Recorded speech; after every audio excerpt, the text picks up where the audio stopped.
Okay, it's almost 1:15. This is the Board of County Commissioners work session on April 24th, 2012. We're about 15 minutes behind schedule, but we're going to begin interviews with current members of various citizen boards. The first interview we have scheduled is with Ann Rickenbaugh, who is a member of the Open Space and Trails Committee. Ann, could you come forward, please?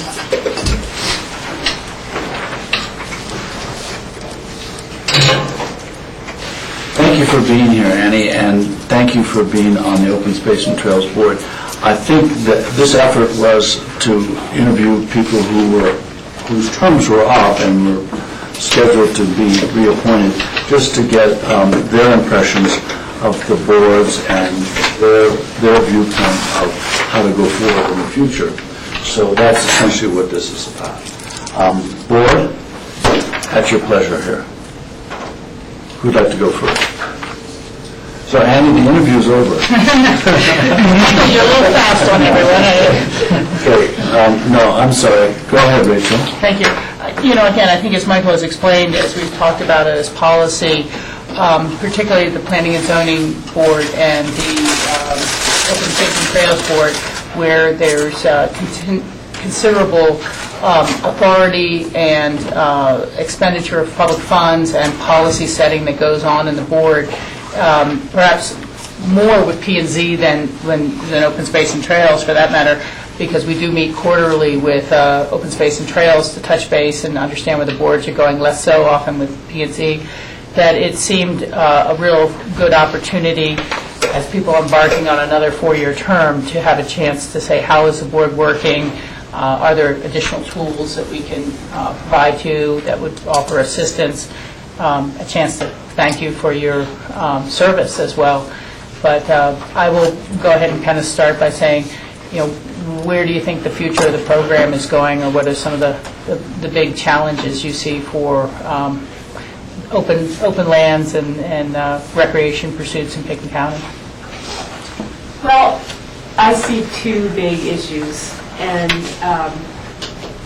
one of them is that the low-hanging fruit, as Dale likes to describe it, has all been plucked, and going forward, we're going to have much bigger, more complicated deals to negotiate at much higher price tags. And it will just be a slightly different ball of wax. And the other, not so much issue I see, but I think this idea that open space should be investing in the future of agriculture in this county over and above just holding conservation easements is something that we're going to be grappling with and hashing out and trying to find appropriate ways to do that. Thank you. What? Yes, Rob. I'll throw one out there. Thanks for being here. You mentioned in your renewal application that you like the fact that the board is not afraid to take risk and make changes when necessary. What changes? Well, actually, I was referring to your board as much as our board. That the county organism as a whole is a pretty bold animal. And what sort of risks have we taken in terms of? well, as many of you know, I spend a lot of time in Gunnison County. Mm-hmm. And they take much more conservative approaches to things over there. They don't, they claim they don't have zoning. I have a lot of contact with their trails people over there. They just recently started purchasing trail easements, and they don't do anything through any sort of exaction process over there.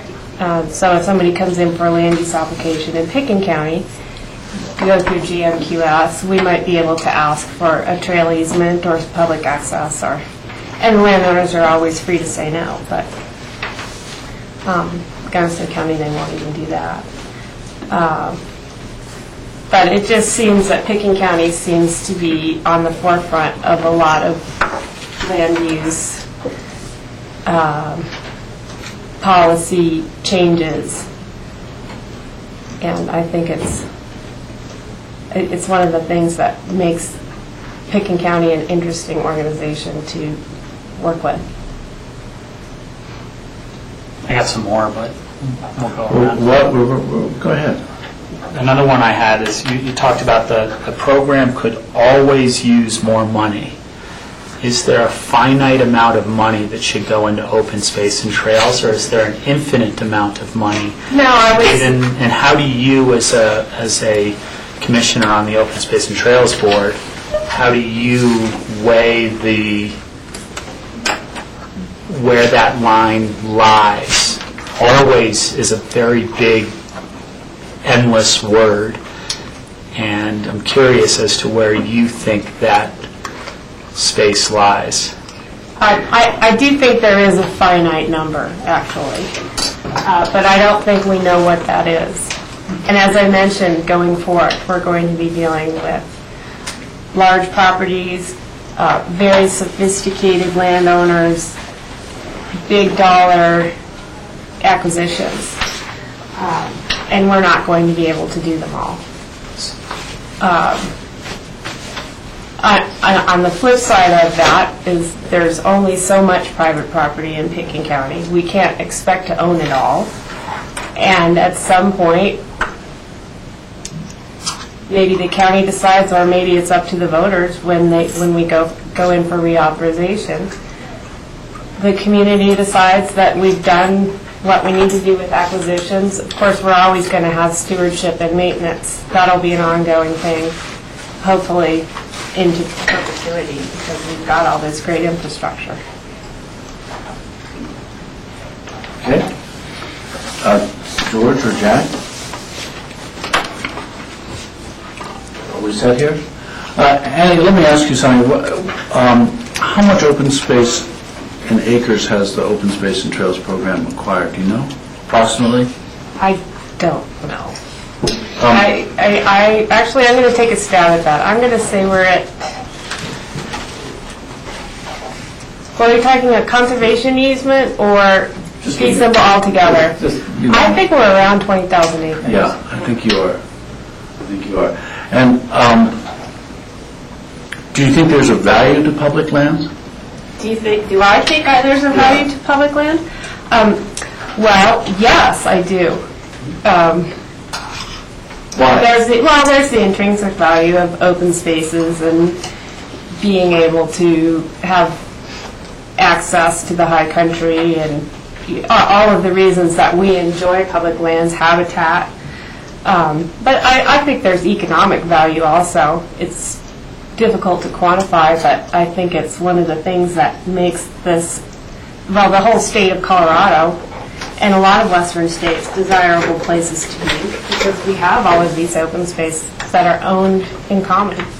Europeans come over here and it just blows their minds that, you can just, anyone can go there. Nobody owns it. You don't have to ask permission. So you think that adds value to Picken County, having those public lands? Absolutely, I do. And then, so how does the open space and trails fit into those public lands? What is the combination of Forest Service, BLM, and open space lands? What does that do for Picken County? Well, I think, I'll go to open spaces connection there, if you will. I kind of see our role as to try to fill in the gaps and create connectivity between all the public lands. And also we can do things with our open space that the BLM and the Forest Service can't. For instance, we can lease it back to people to run their cows on, and the trail infrastructure around here, the Nordic, and not just backcountry Nordic, I mean new Nordic opportunities. And as I said to make that connectivity between all of the different jurisdictions in the public lands. But I think we also, we can complement the Forest Service and the BLM in that we have, within our small staff, we have accesses to resources that the Forest Service and the BLM have stretched a little thin right now. For instance, up on Smuggler Mountain, the whole beetle thing, we're working with the Forest Service right now to try to develop a plan for all of Smuggler Mountain, not just the open space, but all the Forest Service lands up there also, so that we're all working together and not creating a situation where the right hand doesn't know what the left hand is doing. Avoiding that situation. Yes. Okay, thank you, Annie. George? Yeah, I just wanted to acknowledge and thank Annie. I know one of your comments was that it takes a lot of time, and I recognize that. Similar to the P&Z, and similar to perhaps some of the other boards, and I know you guys work a lot, and some of the things that you just talked about in terms of how open space and trails from its inception has really started to expand its scope. So it's not just purchasing or overseeing open space with conservation easements. Now we're sort of looking at food production. We're looking at a few years ago when open space and trails took over the whole Nordic system between the Aspen Snowmass area, which was a huge commitment for the county to take over, but it's worked very successfully. The historic aspect, the historic structures that open space and trails has gotten into over the last few years. So your plate keeps on expanding, and I understand and I really appreciate all the hard work and the time that you give to the program, so thank you. Thank you. John? Yeah, thanks for joining us. Well, multiple, I'm just kind of all over the place with several questions, so bear with me.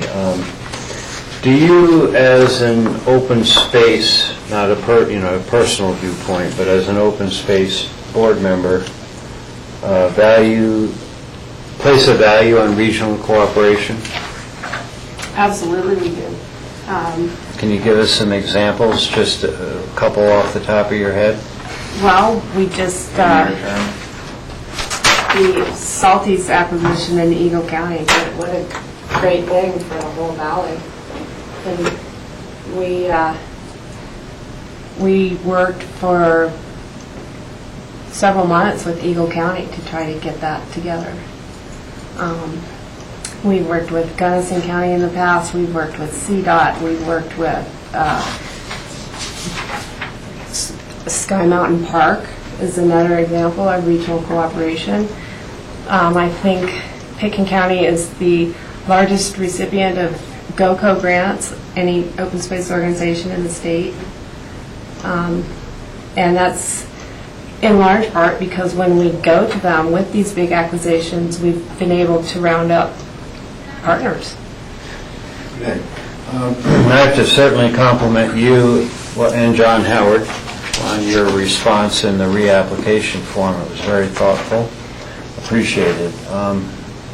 And as far as your particular role and what I understand, because I have a personal policy, I don't ever go to your meetings, but I understand some of the dynamic, and then we have our joint meetings. It shows too, and I very much appreciate your position on financial matters. You just got to get every bang for the buck that you can, and sometimes there's some things we just won't be able to do. And I see more on the table now, I'm not going to mention anything, but several big parcels that are wanting to work with us that are just unaffordable.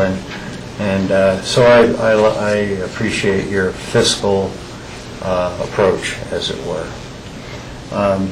When we decided to interview both Open Space and P&Z, we identified those as being two of the most dynamic boards with really huge responsibilities. I think someone said about financial matters and policy matters, and both boards do that. And so it's a good opportunity as time goes on to interview. The series of people here today are the ones that are up this year, I believe. So Okay, how many years have you been on the board? This is my About 10th 8? year. I came on in 2002. Yeah. The So, open space terms are 5 years. okay, if I were to ask you why you think I should vote to reappoint you, would you give me your feedback? Well, it is an expanding program, both in terms of assets and complexity. I have 10 years of experience dealing with it all. When we do have turnover in our board member, there is a learning curve of I'd say we're up to almost 2 years now. And we just replaced a member a year ago, and I think some continuity is a good thing.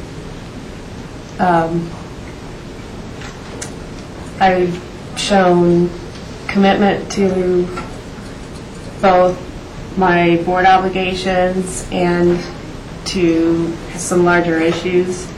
And I'm pleased and would be honored to continue with that. And something you forgot, which I find pretty important, and you have focused on, is your background, understanding ag. You know, we've got to promote that. I know it's a tough question. I wanted to answer it. I'll be supporting you, but you know, I do have a little concern, and I've expressed this before, about your board being so homogeneous, as it were, you know, just really linked. And then we had an explanation from a staff member saying that Tim McFlynn has really worked you all over trying to gain, you know, how you operate through consensus. And that's a tough and difficult road for me. I don't like consensus sometimes, but anyway, thank you for your contribution for all these previous years. My pleasure. Any other questions, Randy? Yes. Rob? Just kind of along the lines of what Jack just said, you know, the Open Space and Trails Board has had to weigh dollars, as we talked about, with management versus acquisitions, has to weigh things like trails versus protecting wildlife, the agricultural bit to it, that has to be weighed into things. So my question is, do you think the board is balanced and represents the county as a whole, and are we doing enough to make sure that it stays balanced? I do think that the board is pretty balanced. This notion that we've been browbeaten by one member to gain consensus is... No, I didn't say that, so, but consensus, yes, browbeaten, I'll respectfully not say that. There are quite a few things that we don't all agree on, and thankfully we haven't had issues recently where it's been a big divide. But I do see going forward, for instance, with this approach that we take to increasing opportunities for agriculture. We're going to have some very lively debate amongst our board members. We have people having some very different ideas about what's appropriate and how fast we should move forward. Just from an open space perspective, as far as user groups, I think all the user groups are represented on the board. Not all of us share the same interests. It's sometimes we invest a lot of time trying to bring people along, and at some point we recognize that it's healthy and useful to agree to disagree. So we have 4 interviews and we have an hour, so I take it that's 15 minutes apiece. So essentially we've reached the end of our time allocation for you, Annie. We deeply appreciate your service and we deeply appreciate your answers, and they'll be helpful to us. So thank you, and Thank you all. we'll be in touch. Okay. Hopefully by next Thursday. Have a good afternoon. Thank you all. Thank you. The next interviewee is John Howard, and John Howard is a member of our P&Z. John, thank you for being here, and thank you for being patient. You're welcome. So, board, do we have questions for John? I'm sure. Apparently there's a reluctance to go first, but I'll wait for that person to go first. Yes, Rob? I'll go first, and I'll jump in with the question that I kind of ended with Annie with. P&Z is kind of in that same situation, which is why we've kind of decided to go through and do interviews to learn more about how the organization sits as it is now, and learn more about the individual candidates and allow them to give feedback. But given that P&Z has I guess for lack of a better word, power in terms of recommending things to our board and decision-making and policy-making, do you think the board is balanced and represents the county as a whole? And are we doing enough to make sure that P&Z stays balanced? Yes, Rob, I think that the P&Z is pretty balanced. We've got people from a fairly broad background. We've had a couple of lawyers on there, property manager in my case, contractor. I'm not sure exactly what Miranda does besides the calendars and the galleries. He's trying to do that wee bike thing. So we've got and Michelle's, I know that she teaches riding, so we've got a pretty eclectic mix of professions in there. So I think it's pretty balanced. The only thing that I will say is I'm the only one that doesn't live pretty much within the urban growth boundary. I mean, everybody else is up valley, and I'm the only one that comes from down valley. And it would be nice to get someone back again eventually from, we had Peter Martin for many years from Redstone. And it'd be great to get somebody else from down valley.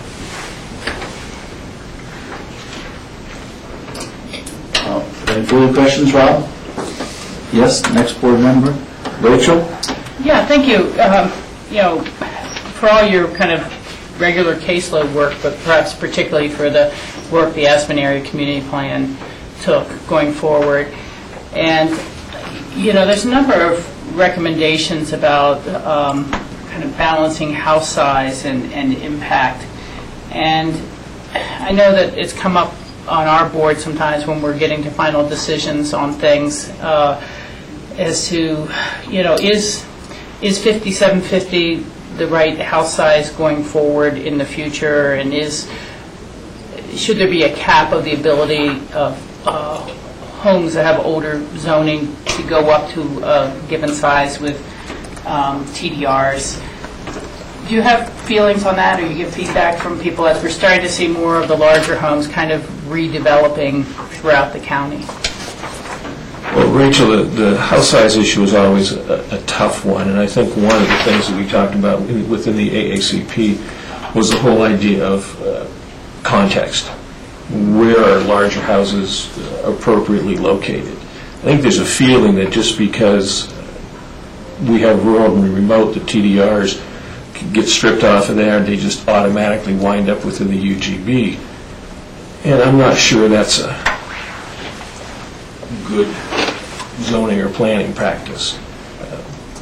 It depends on the location, and I'm not sure all the time that when we get those applications that come in and they go in front of the hearing officer, that we suddenly get this 15,000 square foot house landing there with these the TDRs landing on that site, and sometimes we scratch our heads and go, is that appropriate?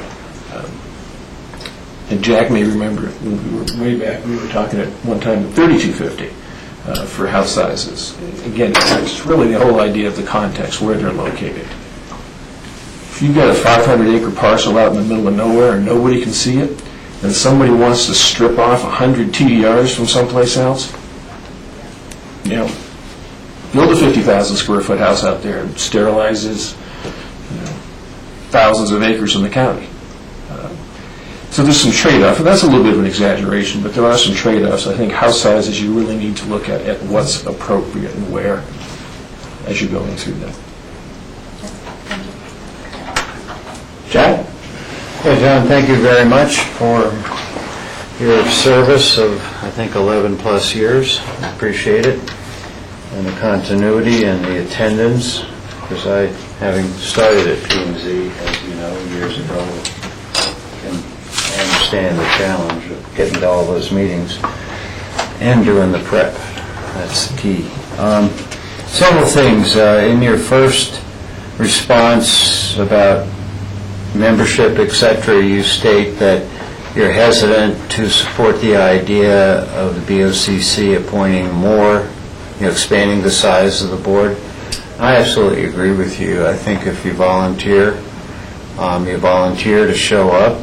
Can't show up to every meeting, but within the group, you ought to know that you can always cover it, and I hope you haven't had too many situations where you didn't have a quorum, because it's very disagreeable for those who show up in it that, you don't get work done. Relative to the AACP, I think, just an exhausting process, a good, maybe end result, and where the future is the future. But I'm hoping that we learned a lesson, both at the board level and staff level, about containing the timelines. And, I understand there was one process and then really a dramatic change where we handed the ball off, and so we take some, at least I take some responsibility for agreeing to that. But it became really exhausting, and I think maybe we lost a couple people as a result of it. So when we do the west of Castle, Maroon, and all of that, I hope we refine where we're at. You mentioned land use code. I guess there are action items from the AACP. Did your board or the boards prioritize any of that? Because there is quite a difference, I think, between the city and the county as far as policy approach.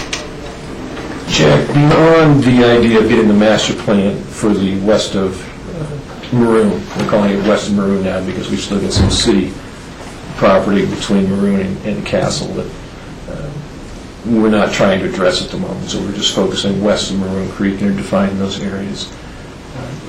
That's really the one area that we prioritize and said, we've got to tackle this. We have got to get a master plan in place for that corridor. Beyond that, I don't believe that we prioritized anything. We, in a way, left it up to the BOCC. You've read the AACP, and you've got ideas of where you want to go with things. And so I think through staff, we'll take some of the direction from you folks is how we prepare any amendments. I don't know that anybody in the P&Z right now is proposing any beyond the priority of the west of Maroon. Yeah, and I understand that your direction is to also include land use code amendments relative to the AACP. Is that correct? Yes. Some of those action items, land use code, yeah.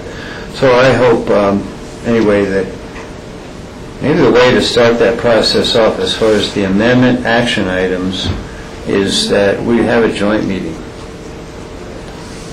Because we need to prioritize. If I'm not mistaken, there are so many action items that we could spin our wheels. So, pick off some of the ones that we can get done, or the ones that are so critical we need to face up to. I'm most appreciative of the fact that you do live in the rural area, and I would agree with the hope that next time that there's some space on the board that we in fact go ahead and appoint hopefully someone from the rural area. I think does Monty? He's not here. Does he live in Woody Creek? Yes. Yeah, so he's rural too. So there's some background in there. And no negative about the others, I assure you. No, But it is a unique experience to live out in the rural area, and you really live every day about why we're trying to protect this as well as the greater whole. So, anyway, a little bit of feedback, but mostly appreciation. Thanks, John. George? John, thanks for all your time and energy. I know the AAC process was over the top. Exhausting. Exhausting, yeah. Hopefully, we've learned from that process to, the next time we have to do that, to simplify that. Sort of tagging off of Jack a little bit in one of your earlier comments, if you were looking at filling a spot on the P&Z, what sort of attributes, what sort of, what would you be looking for from that applicant? Well, I think first of all, geographic area, if we could find somebody from, the Redstone area, the Crystal Valley, George, that would be great. If there's somebody down there that was willing to participate. Beyond that, the time commitment, obviously someone who's willing to do that can demonstrate it. Other than that, I'm not sure I can really say. I think we've got a pretty good mix. I'm the old man on the board right now, but we've got some younger people on there. So I think there's a pretty good mix from that standpoint, and a pretty good mix as far as professions are concerned. So I guess really just the idea that they're willing to commit and can spend the time and do their homework and participate in the discussions. And those things are all important. We take everybody's feedback in there. I think amongst all the members of the Planning and Zoning Commission since I've been on there, there's been a great relationship in the fact that we can have very open, very frank discussions and nobody gets their nose out of joint. We talk about the policies, the good, the bad, the unintended consequences. So maybe with thick skin on there, that you're not going to be bothered by anything that might come at you. The P&Z, our land use code, as you know better than me, certainly is fairly complicated. In fact, it's very complicated. And I voiced a concern just recently with an applicant who was very new to the community. And I didn't think it was quite the right fit for someone new to the community, not really understanding how the community functions and understanding, having a sort of a basic sense on the land use code, I thought would be difficult for that person. Do you think that's an issue or not? I'm not sure it's that big of an issue.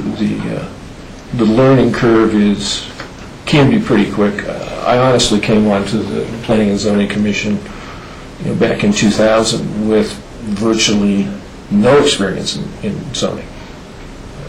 I knew what it was, but that was about it. So again, I go back to the idea of being willing to commit and spend the time to do that, to do the homework, to read the land use code, to listen to staff, and listen to the other people that are on the Planning and Zoning Commission. We have great discussions at the table. And it's a real discussion, there's a real back and forth that sometimes you don't see in other areas. Thank you. John, let me ask you, do you think that the AACP could have been divided into two portions where you have Aspen essentially doing their geographical representation of their jurisdiction, and Pickens County could have done one for their jurisdiction, and then meet jointly to see if that interface, wouldn't that have expedited the process? Michael, I'm not sure if it would have or not. We're coming at things from two different directions. The city of Aspen had used the AACP as a regulatory document in the past. And the city P&Z wanted to become more regulatory with it. The county, according to state statutes, we write guiding documents, advisory documents. Those are what all the land use codes are. So we're coming at it from two different directions, trying to blend those together into a regional planning document. And I think there needs to be one AACP. I don't think you could have an AACP for the City of Aspen plan and then something for the unincorporated areas of within the UGB. But I don't know if we could have got there more easily, doing separate planning processes and then blending them together. Certainly, there's a process that takes less than 2 years. Was it I thought it was 3. Was it 3? Well, see, that's what I'm trying to get at. I mean, whatever the length, whether it was 4, 2, 3, whatever, that seems like a very long time for a master planning process. Only to suggest that in 2 more years, you would need to start again, because 5 years or 6 years or 7 years has gone by. There's got to be a better way to do it. What do you think is a better way to do it? Well, I think if we went back, Michael, and looked at how we wrote the rest of the master plans in the county, even with some fairly contentious areas like Crystal, Frying Pan, Snowmass, Capitol Creek, none of those processes took more than 2 years. As a matter of fact, Lance can correct me if I'm wrong, but I think that we wound up having all of our master plans in place that were required back in 2005, was it, Lance? 3 or 5. 3 or 5. By the state legislature. By the state legislature. We had those all in place within 12 months, once we had those marching orders. And we attacked the Maroon Creek Valley, the Castle Creek Valley, east of Aspen, all those areas, and got through those pretty quickly. Yeah, because those weren't a joint deliberation between the city and the county. What I'm talking about is because it was a joint deliberation between the city and the county, it seemed to extend the process for an abnormally long time. You start to be in a planning process that bleeds into another period where you have to start a new planning process. So you have endless planning processes without any breathing between them. So I'm just suggesting, I'm asking you, is there a better way to do that? Yeah, I'm sure there has to be a better way to do it, Michael. I just don't know off the top of my head what that would be in there. Your idea of separate parallel process, that's worth probably looking at. Or maybe doing a subcommittee where you take a couple of people from the City Planning and Zoning Commission and a couple of people from the County Planning and Zoning Commission and work through staff and try to hammer out the pathway on which we're going to go, and then bite it off in chunks. That's another way that we might be able to look at it. Yeah, I mean, not a particularly good example, but an example in past times at least is that you'd have bills that would arise out of the Senate and bills that would arise out of the House, and then you'd have a subcommittee that would reconcile those 2 bills into one bill. I mean, I think that's maybe a better process because you would represent your own interests clearly and then reach a compromise where there was an interface that needed to happen. So I just thought that the process took too long. It was too complicated, so complicated that the public couldn't follow what's going on. And then you have, at the end, the conclusion, which was a hard-fought battle, then you have the public saying, well, that's not the right choice. So it was a very difficult process. And I appreciate your efforts at it, and the planning and zoning efforts. I think it was an outstanding example of citizen fortitude to go through something like that. It was extraordinary. I'm just looking for a better process. And I think if we get to the point, Michael, when we start this again, we're probably going to spend a little bit more time up front trying to figure out the process as opposed to having it pretty much presented to us and marching down the road from that point. Right. I think that the city staff had, I don't want to say an agenda necessarily, but they had a plan of where they wanted to go with this whole thing. And I think they were the driving force behind the AACP. And this is more than our long-range planning staff members. Were there any other questions? We're running over time for John. John, thank you very much. We appreciate your service and your dedication to the county. Thank you. Thank you all for your time. So the next person on our list is Monty Thompson, and I don't see Monty Thompson here. Michelle, would you like to come forward? Thank you for being here.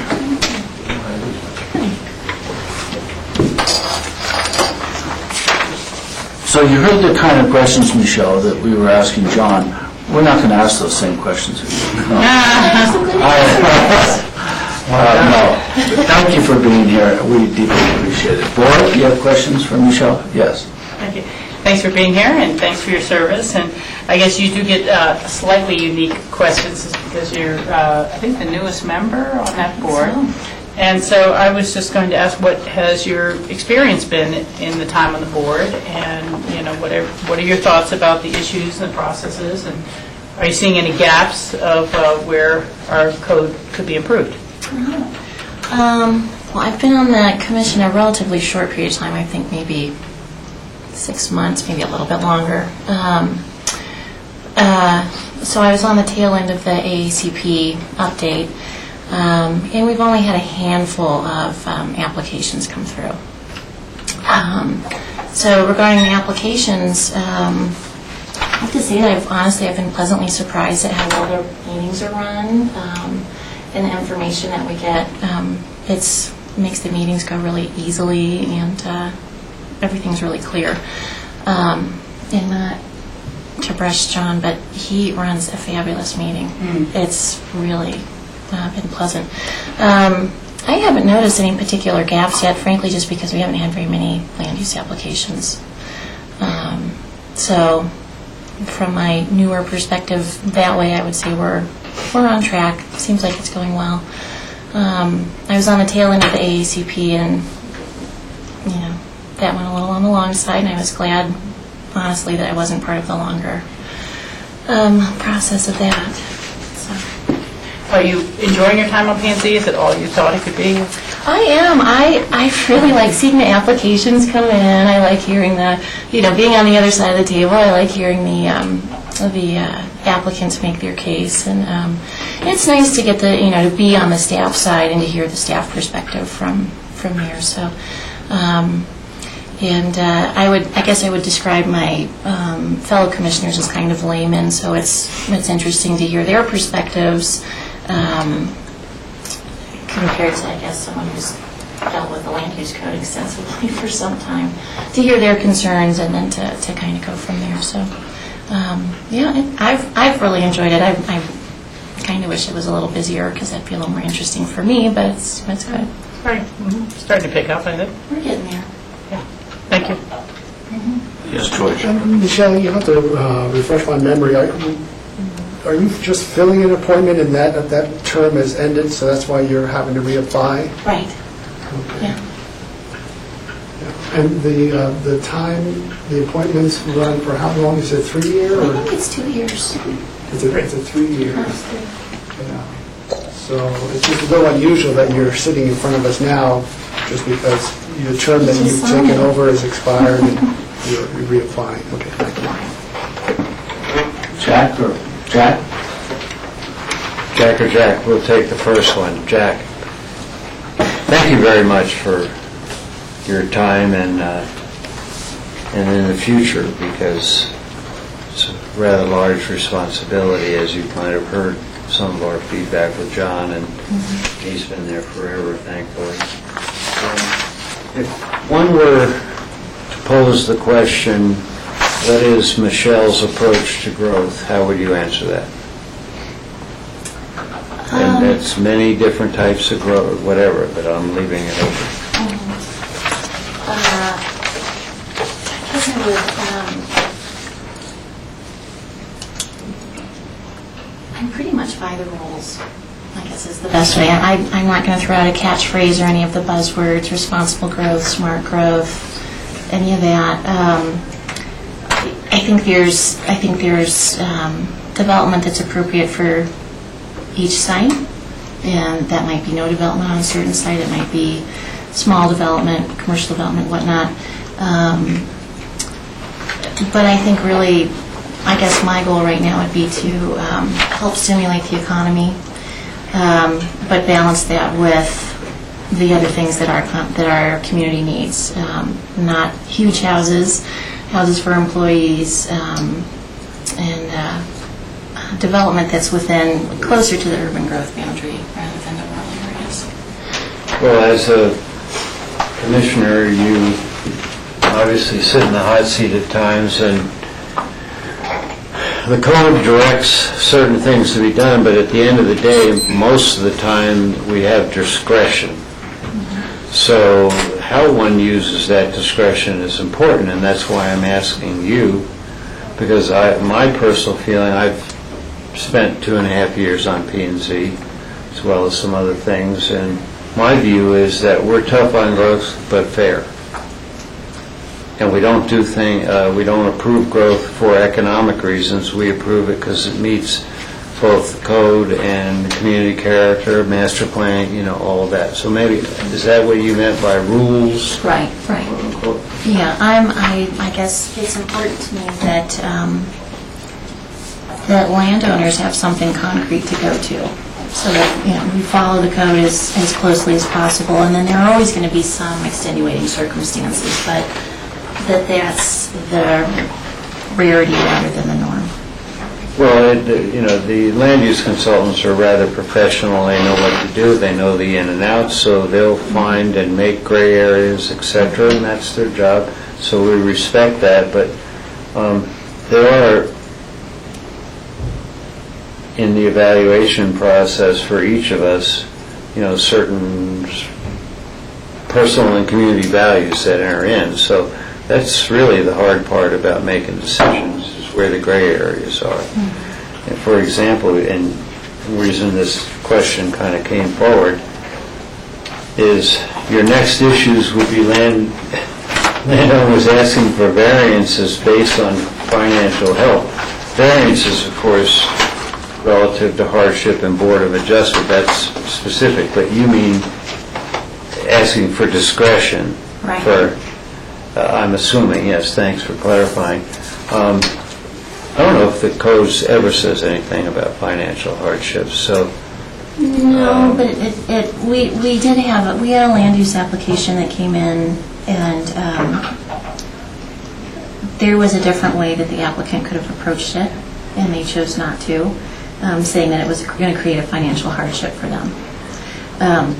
That can always be the case, and it can always be argued, but that would be what I'm thinking of. Well, obviously, you rely on your memos, staff, and your own good sense, because P&Z is very important, and we expect you all to be, speaking for myself here, as almost, at times, the first line of defense in making sure that things happen within our community character and policies. Thank you. Yes, Rob? Thank you, Michelle, for your commitment and time. One of the reasons why we wanted to interview the P&Z board and Open Space and Trails board, for lack of a better word, I said they got a level of power that some of the other boards don't have in their recommendations to us, the BOCC, and our policy making and the final decision of those policy making decisions. With policy making, you want to hope that you have a balanced thought process that represents the entire county. So my question is, do you think the P&Z board has a balanced approach to things and that they represent the entire county? And what areas might be out of balance a little bit?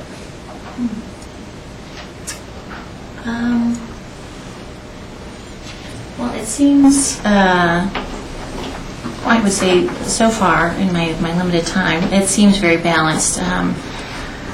With the handful of applications that we've had come in, I don't think one has been a slam dunk. I think we've had discussions and back and forth about just about every item that's come in. So that, to me, represents a good balance of concerns and ideas. What was the second half of your question?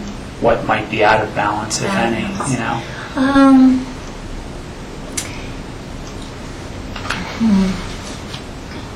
I'm not sure at this point. It seems to be running really well. So. Okay. Any other questions from Michelle? Michelle, thank you so much for being here, and we deeply appreciate your 4 months of service. You have John Howard to look forward to. That's 12 years to see what it's done to him. So, thank you. Thank you. Pleasure. So Monty isn't here. I take it Monty just forgot or... I didn't hear anything. Okay. So we'll consider interviewing Monty at a later date, I guess. Is that okay with the board? Okay. Thank you, Lance. Yes, Rachel? Michael, I would just ask, is it appropriate to consider preparing a resolution to be added to tomorrow's agenda to reappoint Michelle, Annie, and John Howard at this time? I don't know. Let's ask the board. Well, I mean, we have a whole list of applicants, so I would support that, but unless there's a reason not to appoint someone else on this list, I think we should make a resolution for the entirety. There may be two areas that the board may want to have some additional consideration is we did recently receive an application for the Housing Authority Board. It was not received in time for your packet, and we understand that we may have an application coming in for the Citizen Grant Review Committee Board, and I'm wondering if the board might want to step back and interview candidates for those two boards prior to making appointments, but maybe direct staff to prepare a resolution for appointment of the remaining members. I'd also, just a suggestion, we could try and prepare a resolution for tomorrow. It hasn't been posted or noticed, and so we may want to do that for the next regular meeting. So, board, what's your feeling? Rob? I will also mention, I talked to an applicant this weekend who was planning on applying for the Citizen Grant Review Committee. So, and I thought we were going to hold off on that committee until we had, because we knew some applicants were going to come in for this grant season. And I know that there's been some buzz around her and some of her friends, so you probably haven't seen her application yet because she just talked to me about it on Sunday. So, so I would say definitely hold off on those two, or that committee. So, board is, are we saying prepare a resolution for 2 weeks from essentially now, appointing these members on the list? Other than housing and Citizen Grant Review? Yes. And other than the ones that have already been appointed? Of course, sir. Yes. Okay. You get the direction, John? Got it. I just need to load up a PowerPoint for the next one. Bless you, Phyllis. Thank you. So the next item on the agenda is the board retreat follow-up. And John, you're going to give that presentation. Yeah, and I'll have it up in just a second here. I had some trouble with the network drive. Okay, great. Okay, let's take a 3-minute break. Mike, is that okay with you? And Rob, I may be using the laser pointer on the screen. You're welcome to stay there. I trust him, but the smiley face kind of cracks me up. Smiley face, I know.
This is the Board of County Commissioners work session on April 24th, 2012. It's approximately 10 past 2. The item on our agenda is a retreat follow-up. When was the retreat, John? It was February 2nd and 3rd. So we're having a follow-up on the subject matter concerning that retreat, and John Peacock, our county manager, is going to lead us in that follow-up. John, thank you. All right, thank you, Michael. In your packets, you have a memo and a PowerPoint, and the PowerPoint was clearly designed to be read more than presented, so I'll go ahead and apologize for that ahead of time as we get into the presentation, kind of the cardinal sin of PowerPoint presentations. However, what I wanted to do today was follow up. The board had identified 6 focus areas during the retreat, and we've had a couple of work sessions now to talk about housing, we've talked about special events, but today I want to have a broader overview of where we're headed in those areas, where we have some specific recommendations we'd like to maybe get approval to keep moving forward with, and where we're going to need some additional discussions and guidance moving forward. The strategic plan initiatives, the focus areas that the board identified really represent new directions in some cases, or a lot of cases, or continued direction in areas where we haven't made the progress that we wanted to yet. And those focus areas are taken on in addition to the work that county staff is doing. And sometimes moving forward in those focus areas requires expertise that we don't have or capacity that we don't have. And so that means a couple of things. One, it means in some areas we're probably a little bit farther ahead than others and ready to move forward, and in other areas we're not quite as far along, and we're going to need some more time and guidance to work on them. The other thing that means is that we also are going to be requesting use of some resources, sometimes to bring in additional help or expertise to add to our capacity. We did budget, we did anticipate that we'd have these needs in our 2012 budget. We budgeted $100,000 for strategic initiatives. What we've identified to talk to you about today is use of $34,000 of those strategic initiative funds. And additionally, as we'll talk about in a second, we're going to be asking to appropriate $16,000 out of the translator fund for the focus area on broadband expansion. And so with that, I'll go ahead and start talking. Should we kill one of the lights, or can you guys see that okay? Okay. So the first focus area that the board had identified coming out of the retreat was expanding the availability of broadband internet service and really wireless communications into rural areas of the county. This is one of those areas in particular where we do not have internal expertise. We don't have our own IT staff. This is a brand new area to us. And so we're very much in the planning phase, but what we set out for 2012 objective is to have a feasible plan that we can put in front of the board by July that lays out where we can extend it, what technologies we can use to extend wireless communications and broadband, and what service levels we're able to provide, along with an implementation strategy and budget. And we believe with the right partnerships we can actually deliver that level of analysis by July in time for us to be talking about implementation with our 2013 budget and 5-year plan. And what we'd be looking at then process-wise is confirming, establishing our vision. I think some of that was already done in your retreat. And the vision was really extending those services to 100% of the rural areas. It may be as we do our analysis that we need to refine that objective a little bit based on technology and such. Maybe we can hit 95%, maybe we can hit 85%. But we want to get together a stakeholder, technical team, and I'll talk about what we really need to do this. And that would include folks who could either assist with extension of infrastructure or have expertise or are in the market now. So it may include representatives from our current wireless providers in the community, so Verizon, Sprint, AT&T. We also do have other wireless internet providers that are mostly serving the urban areas right now.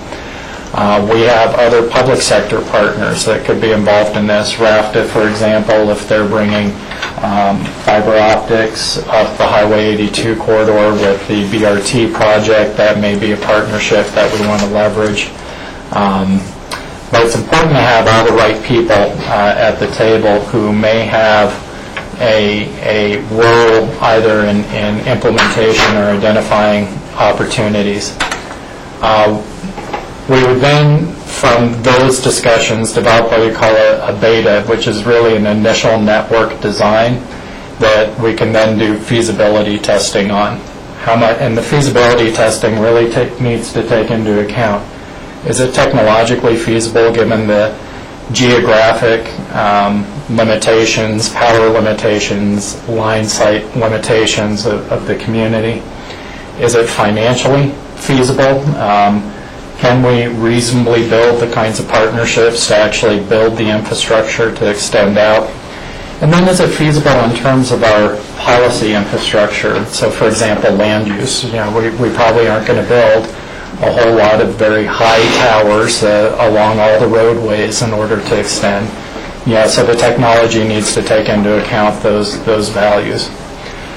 From that feasibility, we can identify potential obstacles. And then the last part, and I'll talk about this a little bit more in the next slide, is to finalize the plan through what's called a solution summit. And this is pretty similar to what RAFTA has done as they've considered their natural gas program. And I'll talk about what partnerships we're looking for here in a second.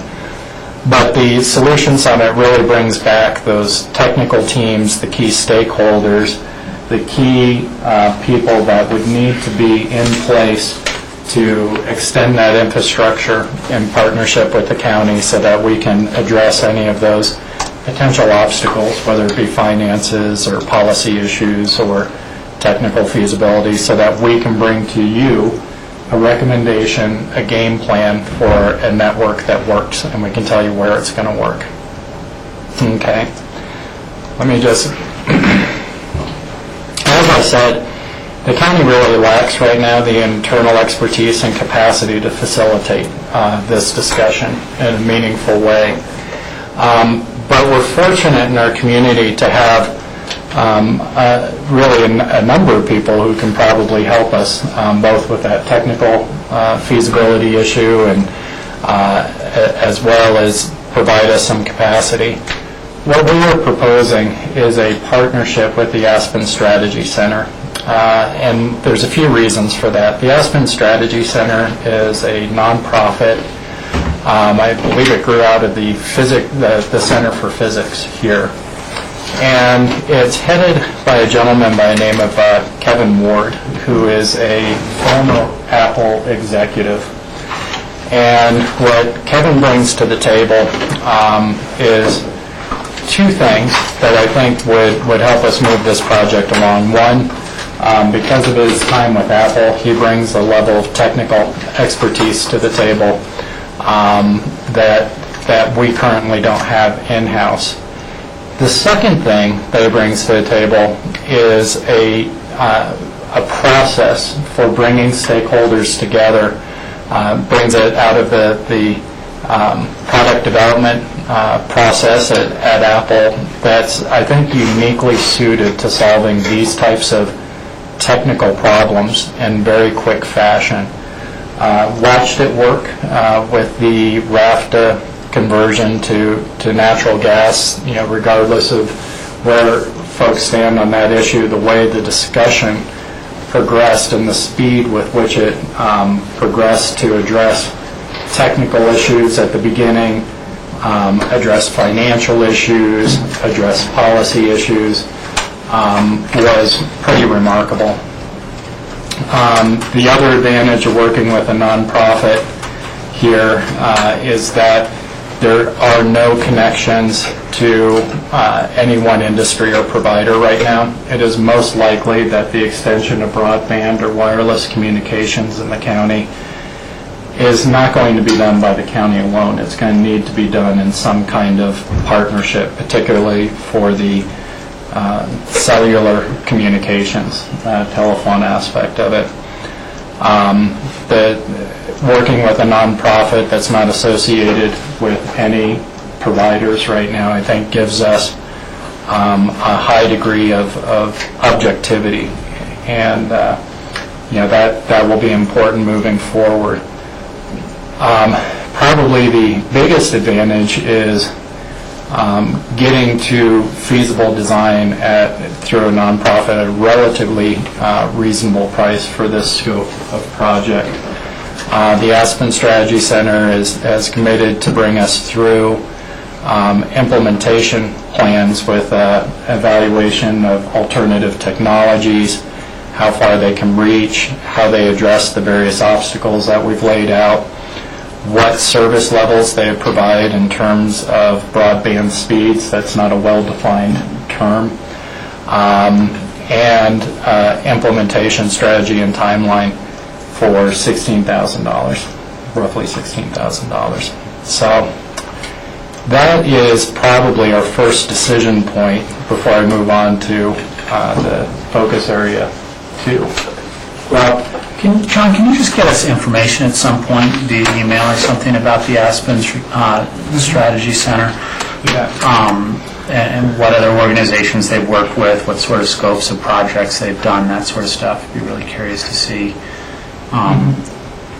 the background of that organization. Sure. I think this is a good set of strategies you put forward. I think we've got a couple of challenges, obviously. Unlike RAFTA, where they were looking at utilizing an existing technology, here we may be ahead of the game in terms of sort of reaching for the stars before the technology is actually there yet.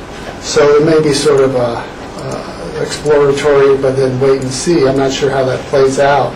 I think one of the interesting things that I heard recently over this weekend, actually talking to State Representative Roger Wilson, was talking about this telecommunications bill that I think has gone through the House, maybe has to go through the Senate.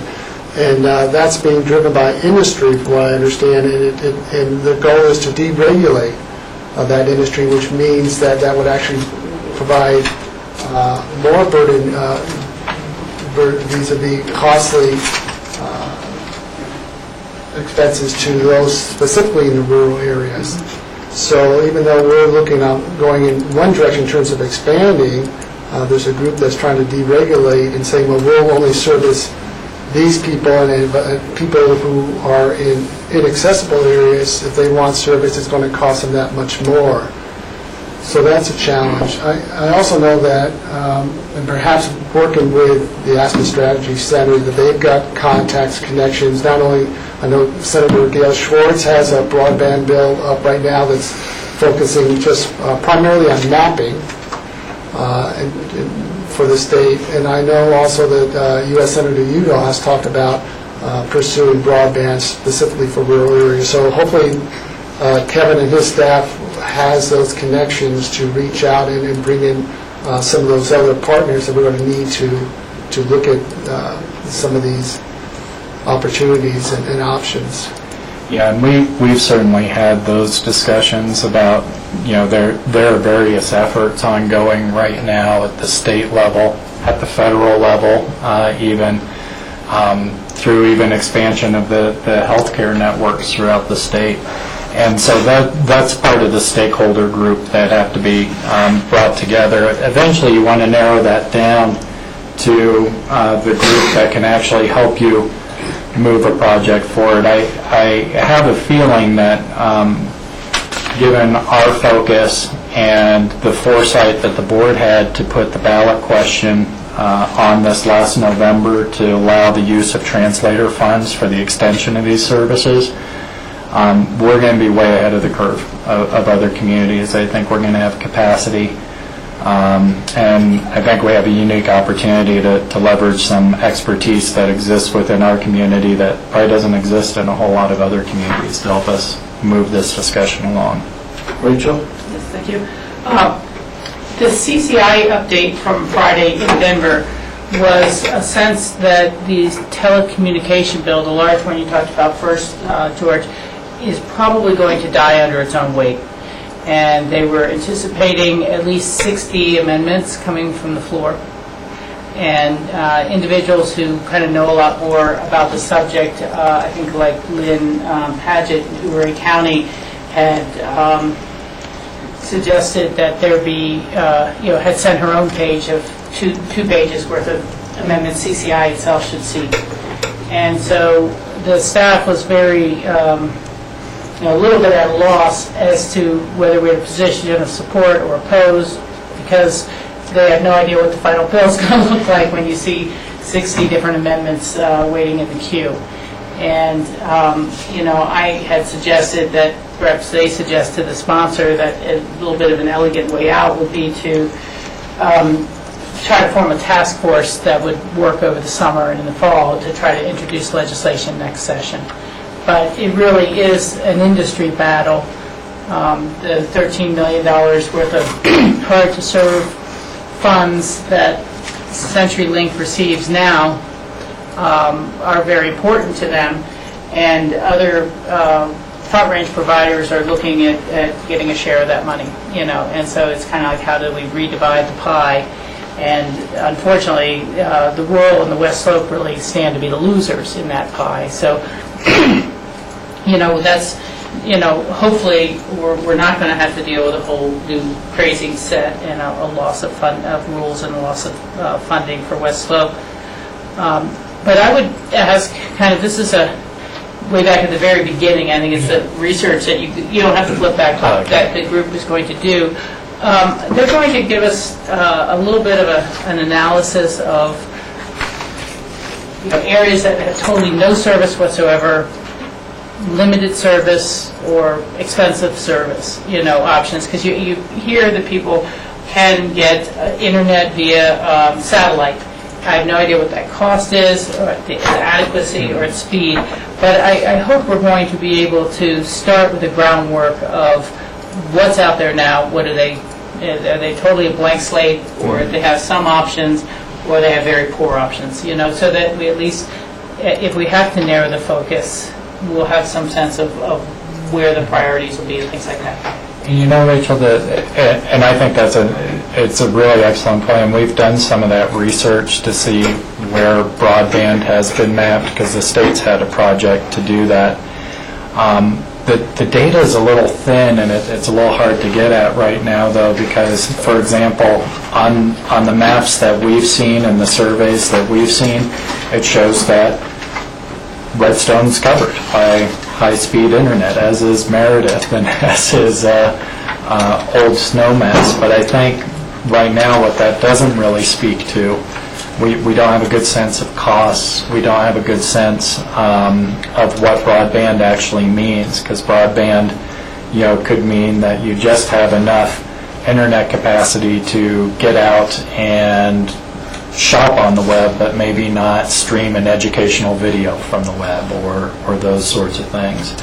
And so we're going to do the best job we can with the stakeholder group and the information that's available, but the state has been at this for a long time, and they've had, I think, difficulty really getting good information, so I don't want to overcommit on the quality of information along those lines, but certainly that's one of the first things we're going to look at, the best information available. I'm wondering if perhaps we could put together a survey that asks these different levels of questions and different types of questions, and then get it out to the caucus groups to get out to their members.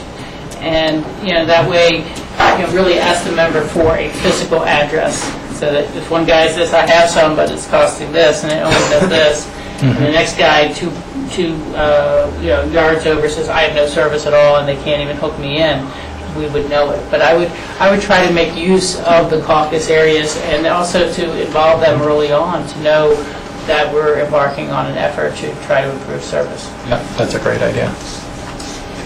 I can tell you what satellite, I get satellite internet service from HughesNet, and it costs $80 a month. It is not particularly fast. In fact, it's on the low grade. I'd say it's low grade access. And they have what's called a fair access policy, which is, so they're going to FAP you, which is if you download over a certain amount of download, they simply shut off your service. And so I would say that it is, at least from HughesNet, it's available, and you can use your email on it, but you certainly couldn't stream anything significant over it. So that's one of the things. There's some other providers that do a better job in Woody Creek, but it is a question of geography. But also, that's just internet service. You know, if you go up Castle Creek and try to use your cell phone, you can't use it. If you go up Venado and try to use your cell phone, you can't use it.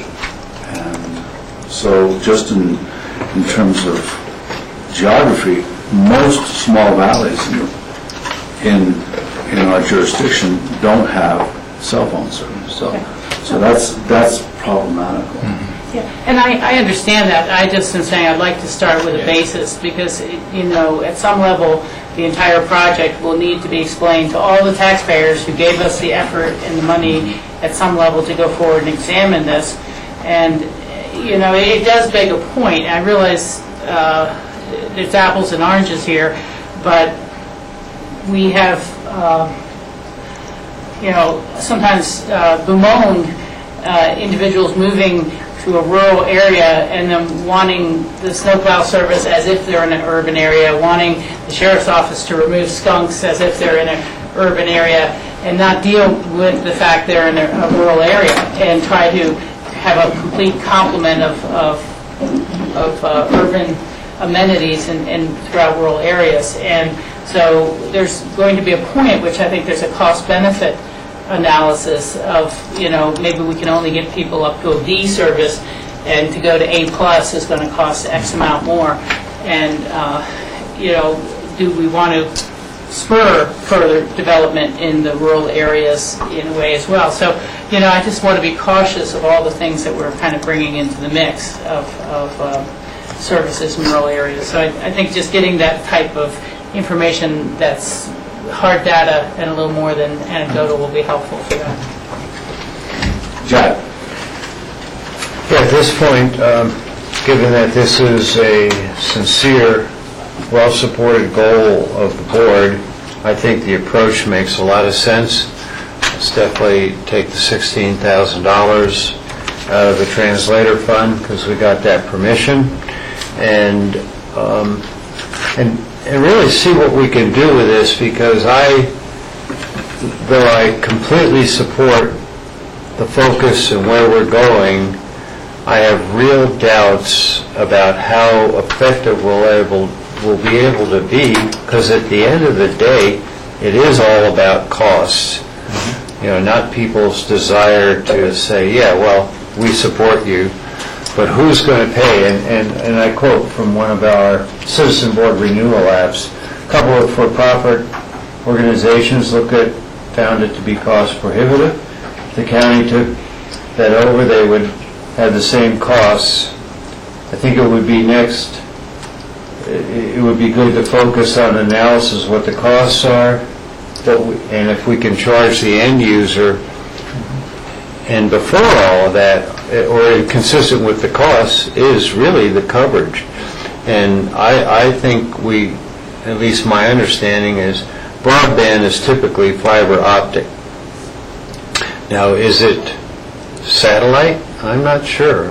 But the key is communication. So our goal, we might have to come up with multiple approaches in different areas. And at the end of the day, we've got to be realistic. Maybe before it reaches, we won't be able to provide service, but it's important to take this next step. And one anecdotal experience, even in Somass Village, I mean, I'm in the heart of Somass Village, I still cannot get, I have high speed, but I can't get the level of high speed that they say that they can give you on our phone lines. And I've gone for internet, the whole package, the whole world. There's nothing more I can do, but I still don't have that high speed. Well, by the end of this project, we should be able to talk about all those alternatives that we've looked at, the pros and cons, what percentage can we really cover, what's the model? Because it may be that we're facilitating multiple providers being able to, offer a service, in an area, and it's not us providing it or what have you. But those are the types of questions I think we need help, developing the options around and answering at the end of the day. You have to remember that this really came up as an economic development scheme, and that although it's good to have economic development within urban areas, if it allows an individual in a rural household to either get an education or to have business, that is a form of economic development that actually doesn't increase of the impacts of that one rural residence. It allows that person to be highly productive in a rural area. And that's really the benefit of the internet access. And it's really why we should be pursuing it. It's not to increase urbanization, it's to increase utilization of the talent that lies within our rural county. And I acknowledge that. I'm just trying to make the point that, we may not be able to equalize costs, things like that. I mean, there will always maybe a cost differential and things like that, and there are choices. Let me just add that this is just an exploration. It's the same. Yeah. I think when Columbus sailed, he wasn't quite aware of the economic potential of what he would find on the other end. And we're actually still discovering that. So, No, I fully support the project. And that's a good implementation strategy. Well, we will move forward. As you can, this is probably one of our better developed areas at this point.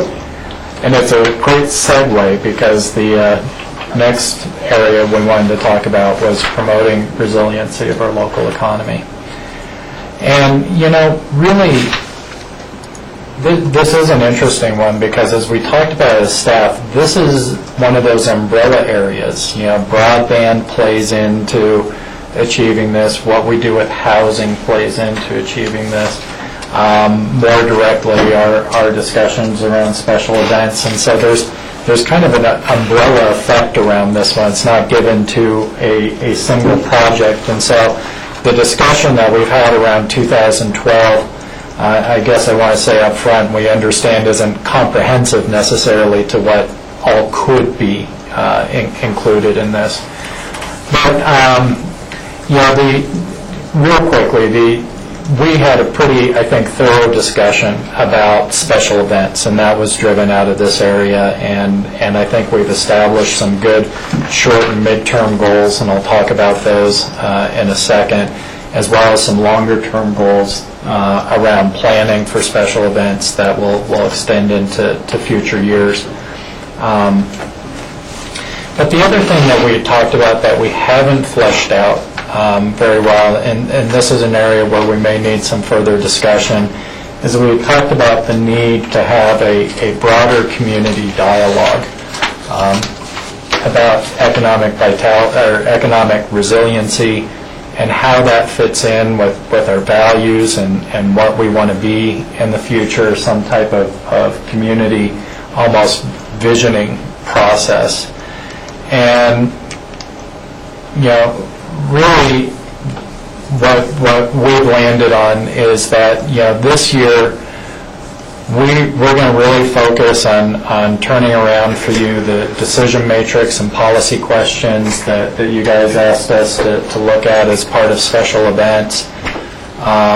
revising the county's policies around permitting, although, Mike, I recognize you'd asked for us to come up with some different terminology around permitting and such, and we can work on that, but the permitting and oversight of minor events and such, and we're going to start working on those right away.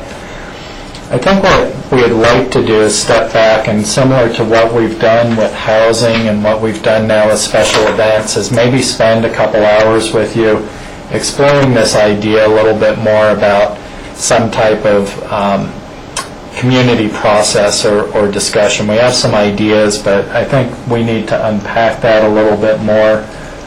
It came out of the retreat that we needed to maybe be talking to employers, and we need to be talking to community members, and we need to be talking to maybe service groups and caucuses about, so where do we play and where does our future lie in doing more statistical analysis. But I think we need to develop a better sense of what the board's expectations or desires would be there. And so in addition to the work that we've already done on special events, I guess we had asked for some more workshop time to flesh this area out, and if the board wants us to take on any more than we're already doing in this area in 2012. And you all may be as confused as we are about that one at this point. George? I mean, that's, even though broadband was a challenge, I think that is really a challenge. And given everything else on our plate for this year, I think this would take a coordination with certainly, as you said, not only neighborhood caucuses and other organizations, but municipalities to get that data.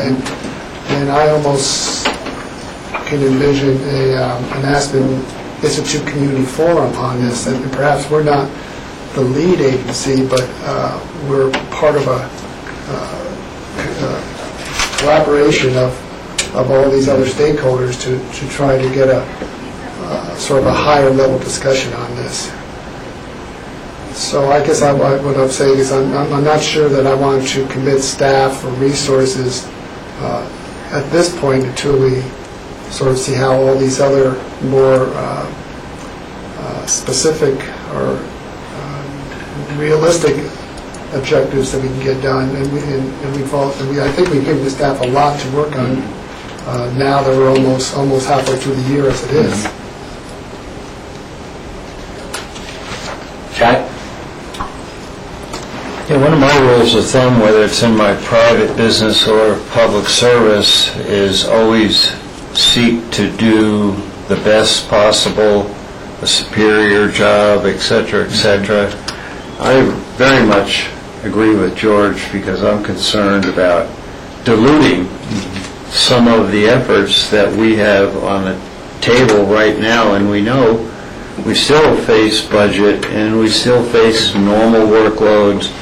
So I would actually put this one kind of in our hip pocket, and if we think there's a window to have a discussion and further this, that's fine. But we have some real practical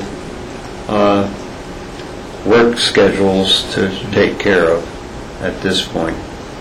But I would unequivocally, on the other side that you've already alluded to, special events, completely continue on that line, further that conversation and do our work there.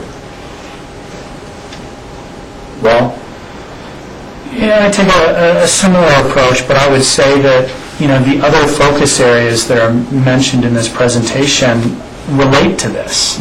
So it's not like we're ignoring it. We are going to be working on this resiliency of our local economy through broadband, through housing, through special events, through those other areas that we're talking about.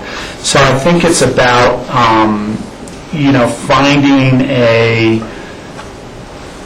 a pattern that works as things come up that might be other focus areas that relate to this local economy issue, as opposed to making it a primary,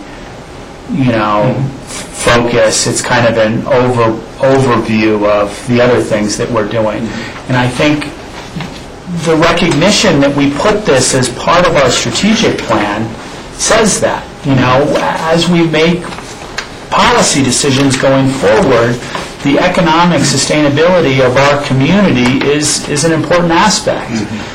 So we're not ignoring it. We're just not making it a, let's go out there and search for the thing that we don't know yet. But when the things come up, we should make an effort to make it part of our local economy initiative. Just a second, Rachel. I agree with Rob. I think that the trend that we're having here, which is broadband, housing, the airport, those are manifestations of economic resiliency that we're working on, and so I think it really should be posed as a question: is that going forward, does this contribute or does it not contribute to economic resiliency? And perhaps there is a general community discussion about what it is, but I think it's something we recognize that we're working on right now. Our road improvements, for instance, it doesn't sound like economic resiliency, but many recreationalists either use our roads to get to a recreation area or to actually recreate on those roads, whether it's on bicycles, inline skating, inline skiing, and stuff to be invented that I don't even know about. So I think the recognition of what we do as a community and have done as a community, and keeping it at a level that people expect. If there was an accident on Castle Creek Road because somebody hit a pothole, he wasn't expecting that pothole, and he shouldn't have been expecting it. We should have roads that don't have potholes in them. That's just a given, and that's part of contributing to economic resiliency. So I think it doesn't have to be a focus area. It's just a question that we should ask ourselves. Rachel? I agree with the general comments in terms of priorities for the balance of 2012. I want to step back for a little bit because it was when we had the presentation with the state demographer. I guess who it was. One of those consultants you brought in. It wasn't the state demographer, but they used Headwaters. Headwaters. I had asked the question: Is there really such a thing as a sustainable economy without being a quote growth economy? Because that's kind of conflicts with the goals that we've had. Is you always have to have 4% growth a year to have a healthy economy.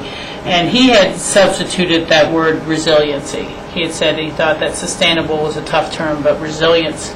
And so, I want us to come back at some level to knowing that's what we mean by resilience, is that it's sustainable without ever-expanding growth, and that, perhaps resiliency speaks at some level to a diversity of economy. So if you have a bad snow year, there's still reasons for people to have come, to have visited, that, it's not dependent, say, if skiing should fall out of favor with U.S. citizens, aging populations, things like that. What else that makes our economy strong?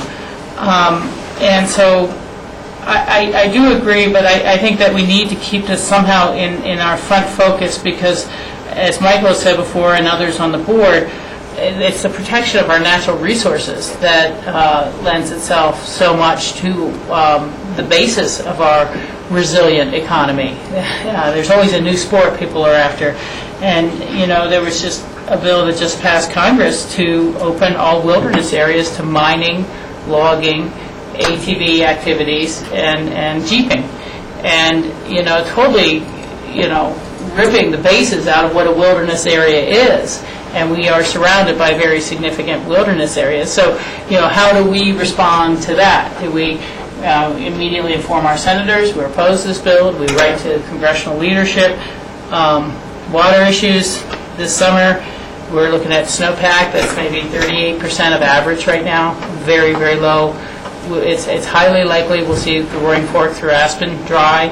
It's likely we'll see lower parts of the Crystal dry, maybe even the middle Roaring Fork. And, those battles go forward. So I don't see it as something that, quote, we are putting off, as much as we're acknowledging which projects are within it.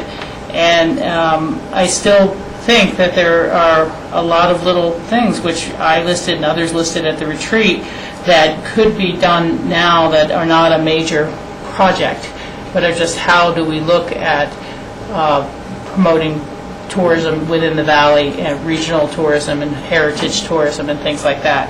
And so I just I hate to see things that will take multiple years to have real effect put off for multiple years. If that makes sense. But I do agree with the general direction. I'd rather see a few things done well than a lot of things start and not all done well or all finished well. Jack? And my final thought on this is something, where I started out, I absolutely believe in, and then listening to others, especially Bob and Rachel, and what I find, really what this resiliency issue is all about, it's embedded in everything we do.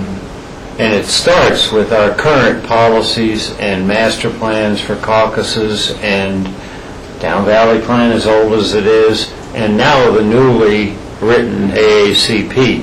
So we have a heck of a basis, and if you want to call it a head start, whatever, a good foundation, better term, in even getting off the ground. But I like the idea that this really is embedded in everything we do. For me, again, I don't need a separate process for those reasons already articulated.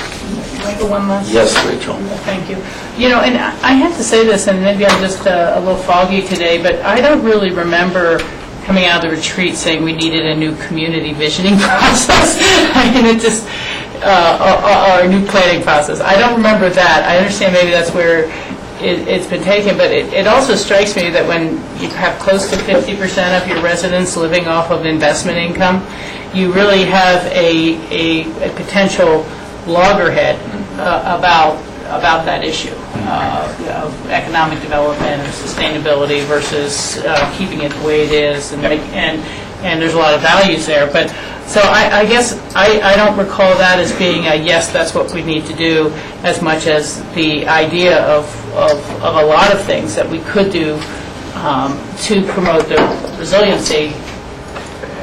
Yeah, and I think the way we interpreted and maybe it's an interpretation issue, is that we needed some kind of overall plan or overarching plan for whether it be the small items or the larger items. And I think as we were going through that turned into a community that we wouldn't do that in a vacuum. And so maybe the visioning wasn't the right terminology, but it was that kind of concept that all this needed to come under some kind of plan so we knew how to prioritize the different areas. I agree with that, but I really think that that's something that, for the most part, we should be doing at the board table, frankly. And maybe it's coming off of a long discussion with people about how tedious and overwrought the Aspen Area Community Plan was, but I think that whenever we do embark on this, I don't see it as a community visioning, community planning process. And that's why we wanted to workshop with you, because I don't think that was real clear to us coming out either.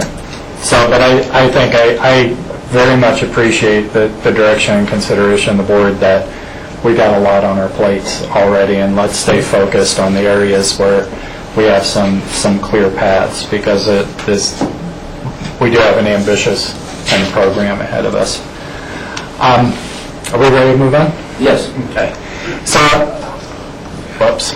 just real quick in terms of resource needs, I think on the special events, we pretty much have that covered with internal resources.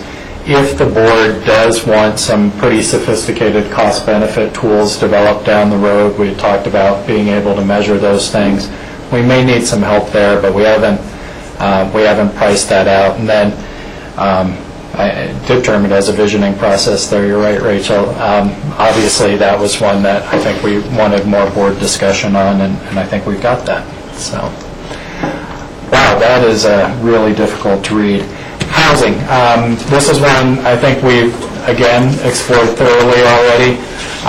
Just real quick, our procurement code does not require us to go through a competitive procurement for real estate brokers. That's one of the exceptions, but I think in this case it makes sense to get out there and see what the options are. So instead of an RFP, we'll probably do a RFQ, just to take out a little bit out of that formal process, but it'll still look very much the same. We'll have a draft document that we'd want to put out next week. I think we should be ready to put that out and start soliciting. And I think one of the questions we'll have to answer is in terms of the selection team. I think it's really important that selection has a lot of credibility with the board, and I don't know if the board would be interested in having a representative or two in the interview process and selection process as we bring that recommendation forward to the whole board. You have a member or two that's been involved. Again, I think really that is going to be a really key role for us to break the ice and identify some opportunities. So credibility is everything there. And so if it would improve the credibility to have some representation from the board in that process, that would be, I think, some guidance that would be appropriate today. Rachel? I would agree with having some board reps in the selection process, but I am not saying that I would like to be that person. No, I don't want anyone to think that's why I'm endorsing the idea of it, but I do think that you need to have a lot of faith in your agent. And this is a kind of tangential question for the board or for you, John, but I know that sometimes in the private sector, a buyer will have more than one agent working for them to both bring different opportunities and look at things differently. And sometimes it's more obviously the rule is, well, whoever showed you the property first, they get claims on it. But is it really one agent, or is it having more than one agent? Well, I think what will likely happen is as we go through the selection process, there will be firms and agents are going to work with agents. Typically that gets divided up. One of the advantages of having, I think, a single point, at least to start, is that we don't have any internal resources really dedicated. So as we expand the scope, again, of agents, we run into that same problem of now who's coordinating that effort. Yeah, and so I think having that single point of contact, but part of our selection should really be making sure that they bring a network, either through the brokerage they're associated with, or because they're well established in the valley, because it is that network again that's going to really help us flesh out the opportunities. So it's 3 o'clock, and that's the time we allotted to this, I think. 3:15. Okay. So we have 15 more minutes. So the issue I think here is we've decided to get a broker representative. The issue then is how do we choose them, and do we want some commissioners in on that choice? My suggestion would be let staff choose the person and we can interview them, all 5 of us, if we need to. So, yes, George and then Jack. Well, maybe another hybrid of that is pared down to maybe the top 3, and we and present their resumes to us, and then we have a chance to interview them. Okay. How's that sound, Jack? Well, we can belabor this and have person after person come in, or just 3, as George suggested, but I'd like staff to develop what their approach is, and I kind of like the idea of having a couple commissioners. I can remember when, for example, even before I was sworn in, I was on the committee to choose the new manager, Hillary. And that was valuable by getting the background of multiples. And I think it might be difficult for staff to hone in on 3, but a group of people as a selection committee, I think, would do better. Then maybe we follow through with the final applicants, whatever, and maybe go to the board. Oh, yeah. And I'm willing to, due to my background from pouring concrete to managing homes to understanding turning over property to construction, I'm willing to volunteer to help out here if wanted. Rob? Yeah, I kind of like Jack's idea of having, a board member or 2 work with staff in toning it to the 3 candidates. I think this is what I heard. And then having those 3 candidates come before the board. But my biggest concern with all of that is the process that happens before that, which is what that RFP or RFQ looks like in terms of what we're asking these realtors to do, because it is slightly different than a free market. Look for a place for me to live. We're asking them, I think we're going to be asking them, and maybe staff is going to be doing this with them, but we're asking them to be able to present to us opportunities that have certain specific cost buy-down analysis type things. So they're going to have an understanding of the employee housing market, what we're looking for in that, and that sort of thing. So I agree with the process that we're talking about, but I also think we need to have a discussion about what we're looking for and fine-tune that as well. Do you want us to, I guess then the question would be, should we hold off on issuing the RFQ and bring that back to you guys first? Well, it's an interesting idea. I don't think we have to know everything ahead of time, quite frankly. Yeah. That's my feeling. But what I do hear is there are 2 volunteers to work with staff, Jack and Rob, and then whatever they come up with is going to be reviewed by the entire board, and we'll have up to 3 interviews for 1 position.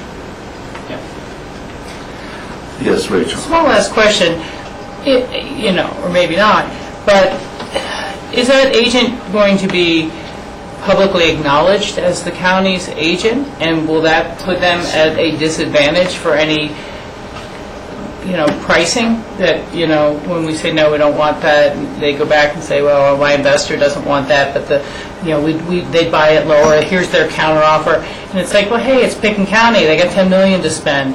Is it an agent who is representing an undisclosed buyer, and therefore the agent who is working for us is confidential? Or is it a publicly acknowledged, here's Picken County's agent? I don't know if we've tackled that question, but in the past, in acquisitions for affordable housing and in the city, it was not a publicly disclosed who your agent is. George? But Rachel, the city just contracted with a real estate agent recently. And so that agent is going to be, I think, looking at just affordable housing or other options, because that... Yeah. And I'm not sure about the city's current process, but I'm talking about in the past when sites like Benedict Commons were purchased and West Hopkins were purchased and others, it was, they did not. And it's just a question, I have no firm belief one way or the other. I'm just wondering, is it a disadvantage that, or an advantage? And I don't know if any of us had experience with that. I would just tap into the city's process, obviously you will, and how they sent out their RFP, some of the questions and what they were looking for, because they've just gone through this. And actually, they only had about 10 realtors, I understand, applying, and they just contracted with 1, so. And we've certainly looked at that, so we've looked at their RFP that they put out. And I don't know, I mean, I would be willing or interested in serving on this committee, because my concern is, again, one of the focus areas we talked about was the Mid-Valley, and living in the Mid-Valley, I may have a little different perspective than those who are living up-Valley. Well, let's not get it too heavy. Why don't you guys draw straws? That's the only fair way to do it, and then... We'll bring that discussion back. Yeah. I mean, all of a sudden, we've got a quorum, and if you guys meet together, that's a meeting, and you can't do that. So we really have to constrict it to two. How you get there, straw drawing is fine with me. But I appreciate your point of view, George. Yes, Jack? Yeah, and I don't care, really how it all plays as far as who might be picked. But Rob raised the question, and I made a comment, you raised the question about should we hold off.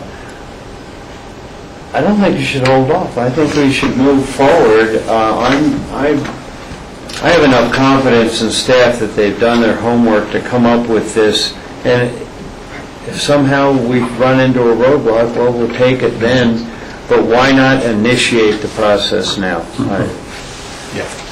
Let's not get too detailed at our level here. So I know, I'm going to trust that you guys have had an opportunity to review the packet, and so I'm going to skip over some slides if that's okay and go. Yeah, it's about 7 past, so Yeah, I got you. good idea to slip. Yeah. Skip by. So affordable and quality healthcare options, we laid out kind of the process that we're going through there. Jack, I skipped ahead. Might be. Oh, it's another 10,000 that we're talking about. And so basically, this is another. Basically, I'm going to trust that you've looked at the process already and where we're headed. What we are asking for is that we think that we're going to need some facilitation and also some expertise brought in to do some education with our major employers.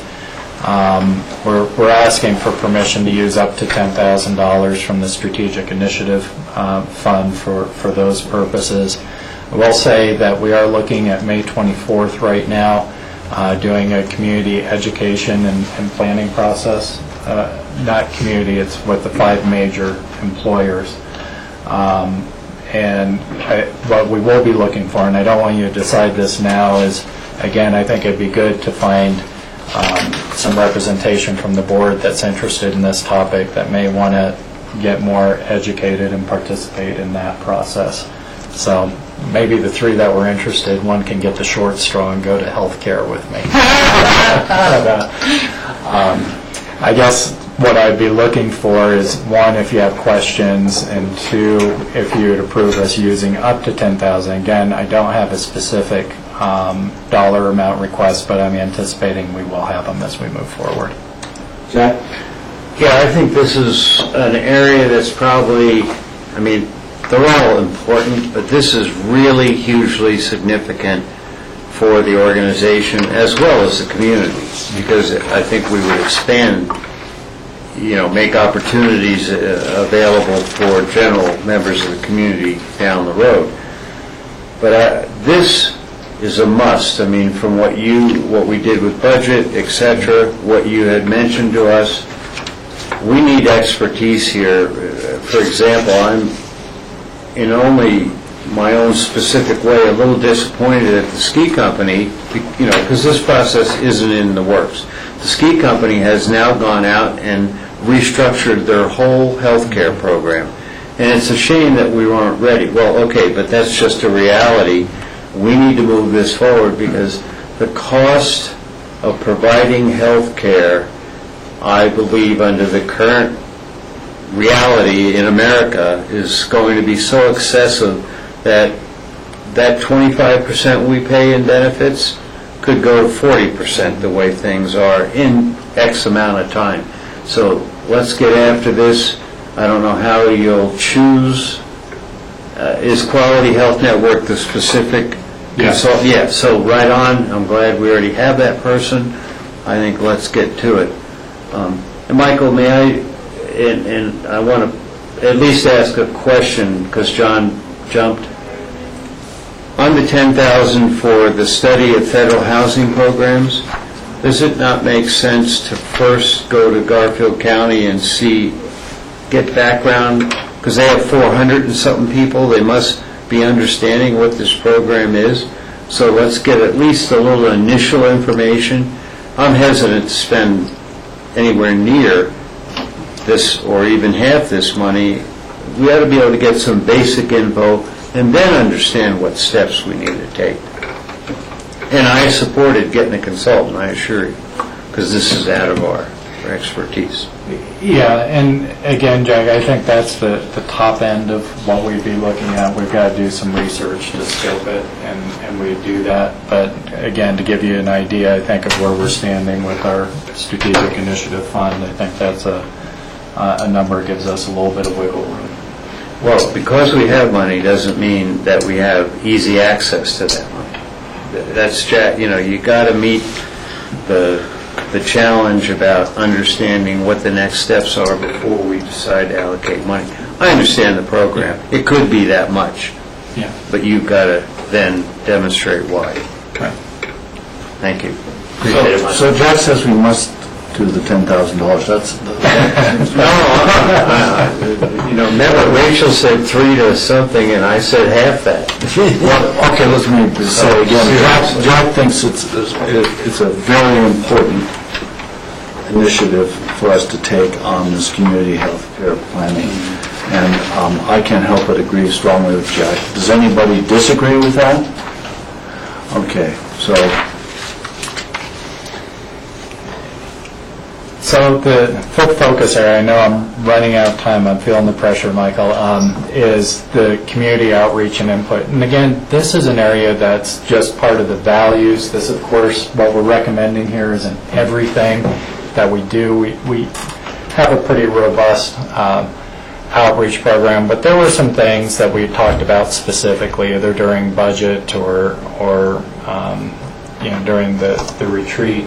And I just wanted to call those out. One was adjusting our property tax system so we could have more descriptive lines of our mill levy. The way it did, yeah.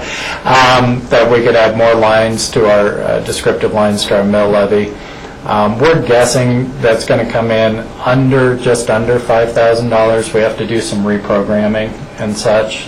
It's not something that is as easy to do as you might think.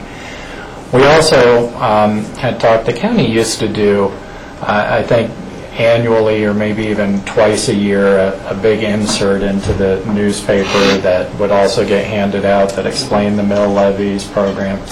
We're not suggesting going back to that. I think that was expensive, but what we did want to do was do a similar concept, but turn it into more of a general information brochure so that when commissioners are out talking to caucus groups or community groups, or staff is out talking to caucus groups or community groups, we have some general information that we can give out to start, getting that information that we keep talking about, where do our revenues really come from? What really is our take-a mill levy? What are we really doing with our budget? What are we responsible for? What's key? And we want that to be nice. We want it to be laid out well, professionally done. But so you get a little bit of printing costs and graphic. It's pretty minimal. We'll obviously put all the information together. We might need some help packaging it. And then we've already approved $15,000 towards a community survey. The only other thing I want to call is we've been talking about maybe doing a citizens academy or something like that. As we've talked about that more as staff, we've gotten a little concerned that there's just so much to do in this community. There's already so many demands on people's time of interesting things to do.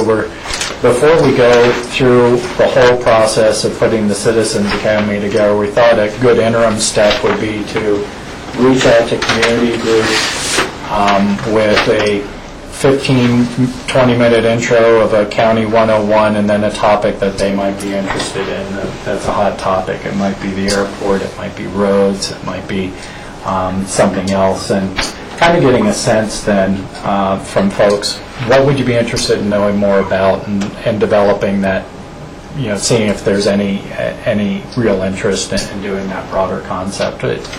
This community has a lot going on already.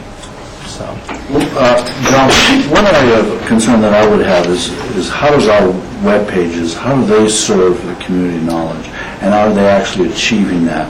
Some of the pages are good, some give individual contact numbers for staff members, others just like have a contact us kind of thing. And so And then, particularly within community development, things are buried within subchapters, within the subchapter, within the subchapter. And also there's not consistency from page to page to page in terms of departments. So I think if that's one of our lead interfaces into the community, we should examine that. Rachel? Oh, okay. Yeah, I was just going to support both of these requests, but I think it's very important that we have a chance to take a look at the questions in the community survey before it goes out. I mean, we obviously want to ask a lot of the same questions that have been asked before, so you have the baseline information and trends, but sometimes how a question is worded can make all the difference in the world, and I just don't want to, I want to make sure we have a chance to review the questions first. Absolutely. Yeah, that's definitely in the game plan. And Michael, coming back to the website issue, I think that's one of the things that was called out as we went through our tech assessment and such, is that we don't have a lot of consistency in terms of, whether you call it a webmaster or what have you, and that kind of support and looking at it. It's divided up between departments and such, and so we may get some analysis, I think, out of the IT study that we're doing right now along those lines. Yeah, I mean, it's more about, how does the community use it? Do they find it useful? Is it just an interdepartmental kind of activity? And what were our goals when we have a webpage? Are our goals actually to reach the public? Are they to show what pictures of our staff members so you can recognize them in public, or hide your staff members? There's actually a conflict in that within the site. So, some information is impossible to get, some's right up front. Jack? Yeah, I was thinking about the webpage too, and how since I've been here, I think we've redesigned or done major work at substantial money about 3 times, redesigned the webpage. So I hope we really take serious consideration about what Michael's talking about, well, who is it for and what does it do? It's just not a feel-good site. It should be informational, how to get access, etc., or maybe ongoing updates. I don't want to even go further about suggestions, but we have spent a huge amount of money, and I don't think it's as efficient as it could be. So I'm glad you're looking at it in the tech page. As far as here, and we all have talked about our tax, bill, as it were, and talked about reprogramming. I'd like to know, before we give the approval to staff to go forward with spending $5,000, I'd like to know what we get out of it. It's going to give us 3 more lines of explanation. What are we really spending the money on? The tax bill, I'd say for probably 90% of the people, is understandable, digestible. Well, gee, when I get my Snowmass, because I live there, I get my tax bill from Snowmass Village, I know there's a whole lot of things involved in that mill levy for Snowmass Village, not just to run the government per se. It's the road mill levy and this and that, and embedded in that. So what are we going to get? And to me, it's important to ask that question, and is it going to improve it so much it's worth the money? If it's going to improve it, yeah, that's fine. But I have a real question. But there's almost just so much you can print on a page. And it is right now that we're not going to have capability, and this, for one of the requests the board had was to have an individual graphic for each property tax. And right now, our system, without really replacing our system, doesn't have that kind of capability. So what we are talking about is more of a line item breakout of that tax bill, so you can break out, here's the road and bridge levy, here's the general levy, here's the open space and trails levy. Right now, we have some of that broken out, but the general mill levy doesn't have any breakout, so you can't see, for example, the road piece or the human service piece. Yeah, and so I think what we're looking for is adding 3 or 4 lines that is about what we have room for depending on what districts overlap into your tax bill, to have a better breakout there. It's something that I think that the board had identified during budget as direction that staff got, that, that would be meaningful to have more of a breakout there, so that people get their tax bills, they understand a little bit better, okay, this is Road and Bridge. George? Yeah, but one of the things that I learned when we were doing our neighborhood chats was how little people actually knew what the county was providing. And so this would be an opportunity as an educational piece to enhance their ability, understanding where their tax dollars are going. And that's the other reason we wanted to do more of that general information, because you can do more graphics and get into more detail on those same kinds of questions. Anybody disagree with that? Jack has some concerns. He wants it to be more understandable. I would actually think that's embedded in when we spend money, we want a better product. So, but we don't know ahead of time whether it'll be better or not. We have to rely on staff.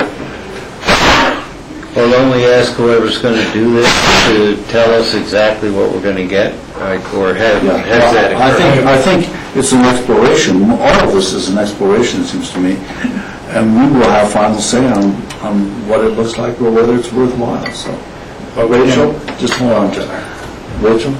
Well, no, I was in general agreement with support of this. I'm sitting here thinking, it's I know it's 17,000 residents, it's probably not 17,000 pieces of property, but perhaps with all the second homeowners. So at a price of $3,000, it's probably about 35 cents per bill to improve the system. And if it's going to carry forward, and we're not looking to replacing the overall system in the short term or anything like that, then it's well spent. But it would be nice to understand, as Jack has said, what is the flexibility? If someone lives in a small district that only has a few other taxing districts, does that mean they get more detailed information on some of the things, or no? But we should be able to talk about what lines we want. I mean, get us more lines, but then talk about what lines we want. We can do that. I'll have Tom come in.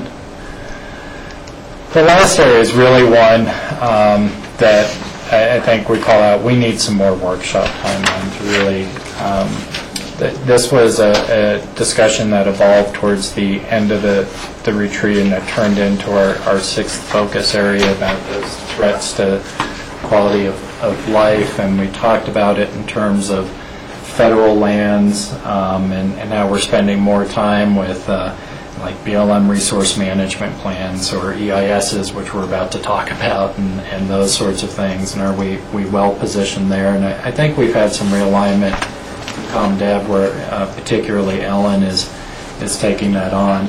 The board had also suggested that we cut back on budgets, and maybe we needed a little bit more flexibility for either board members or staff to be able to travel to visit with federal or state officials as needs arise. And in fact, we did just have only one trip for the whole board, not one trip per board member, one trip for the whole board, kind of budgeted for that. And so, I think a good short-term goal would be to suggest setting aside $6,000, just so that we have the ability, if there's an issue that arises where maybe we need to go back and visit with officials from the Bureau of Land Management, or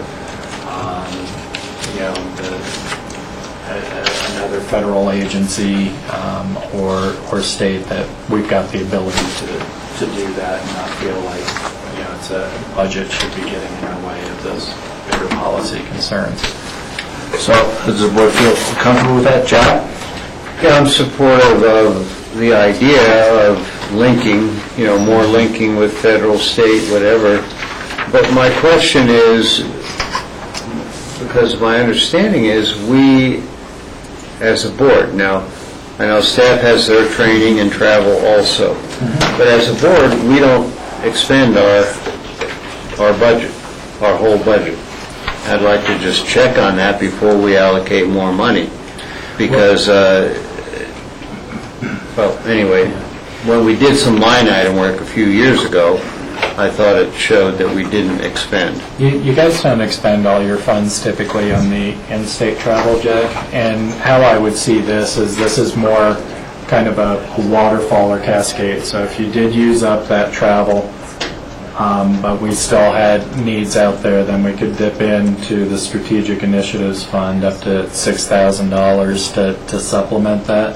So we'd use up the board's travel first, and if you don't reach it, then you don't touch those 6,000. But I just wanted to acknowledge, as far as a use or a set aside, that we're going to set that aside in case it's needed, and it won't necessarily get used just because it's there. Yeah, I'm then supportive of that with the explanation, but the question for me is also, did we not, because I didn't understand what you just said, do we not each have travel money set aside, for example, to go to Washington DC? No, we eliminated the out-of-state travel beginning of the there was some. 2008 trouble. We budgeted for one trip for one commissioner. Oh, and that's what I didn't understand. Not for each commissioner, for one of them, yeah. Well, George is going to have to work with some other nonprofits to get his travel money. That's a good point. We've been very fortunate. The last few years, I've gone to DC twice, and someone else has gone, and Rachel's just recently gone. But we can't really count on that if we have a burning issue that we need to be in front of someone. Yeah, We're getting behind here, so Yeah. are we in support of this? I'm in support of this for this year, but I think it should become part of our 2013 budget, so we know what is budgeted, and then it's not part of our, quote, strategic initiatives going forward, but as needed this year with everything that we seem to have on the front burner now. Okay, so we're in support of it, John. Is that the end of the presentation? That's the end of the presentation. Thank you. Okay, thank you. We're about 15 minutes behind schedule, Cindy and Ellen, so we're scheduled to take a 15-minute break, so make yourselves comfortable. Thank you, guys. no, thanks, John.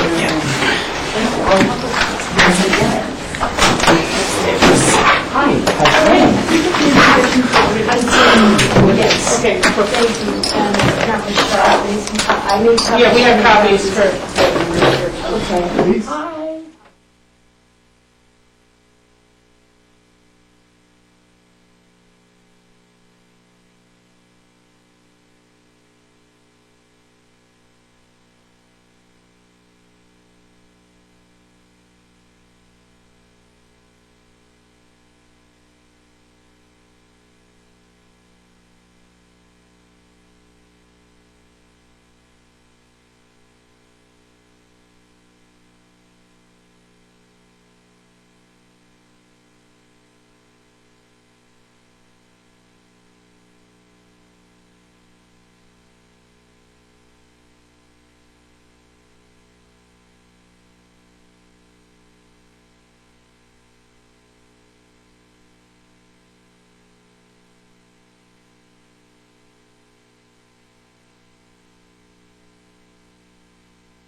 Welcome back. This is Board of County Commissioners work session on April 24th, 2012.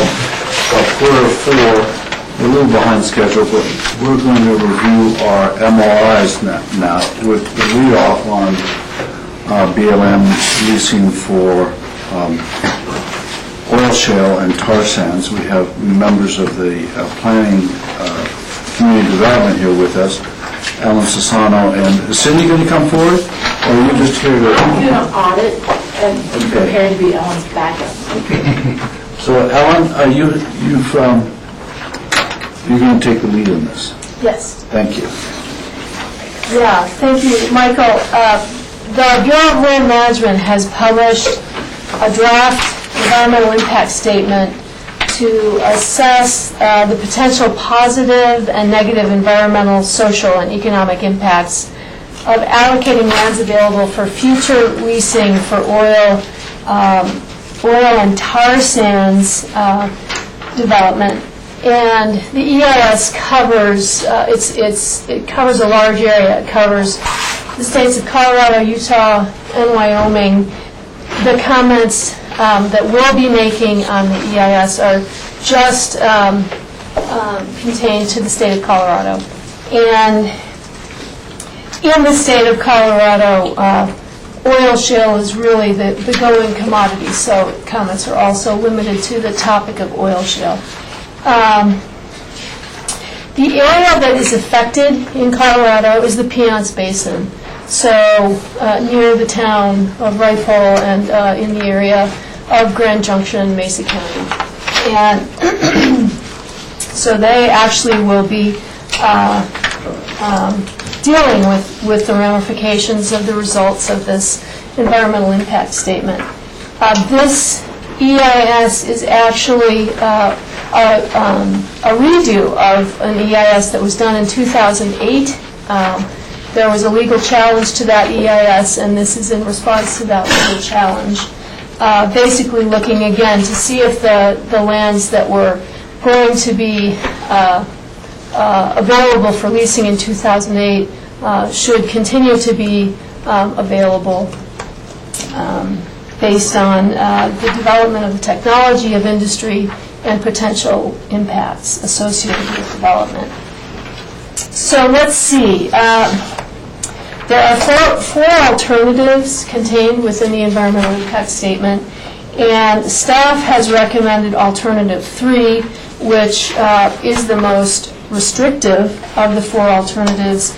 It basically limits leasing to leases that currently exist for research, design, and demonstration projects.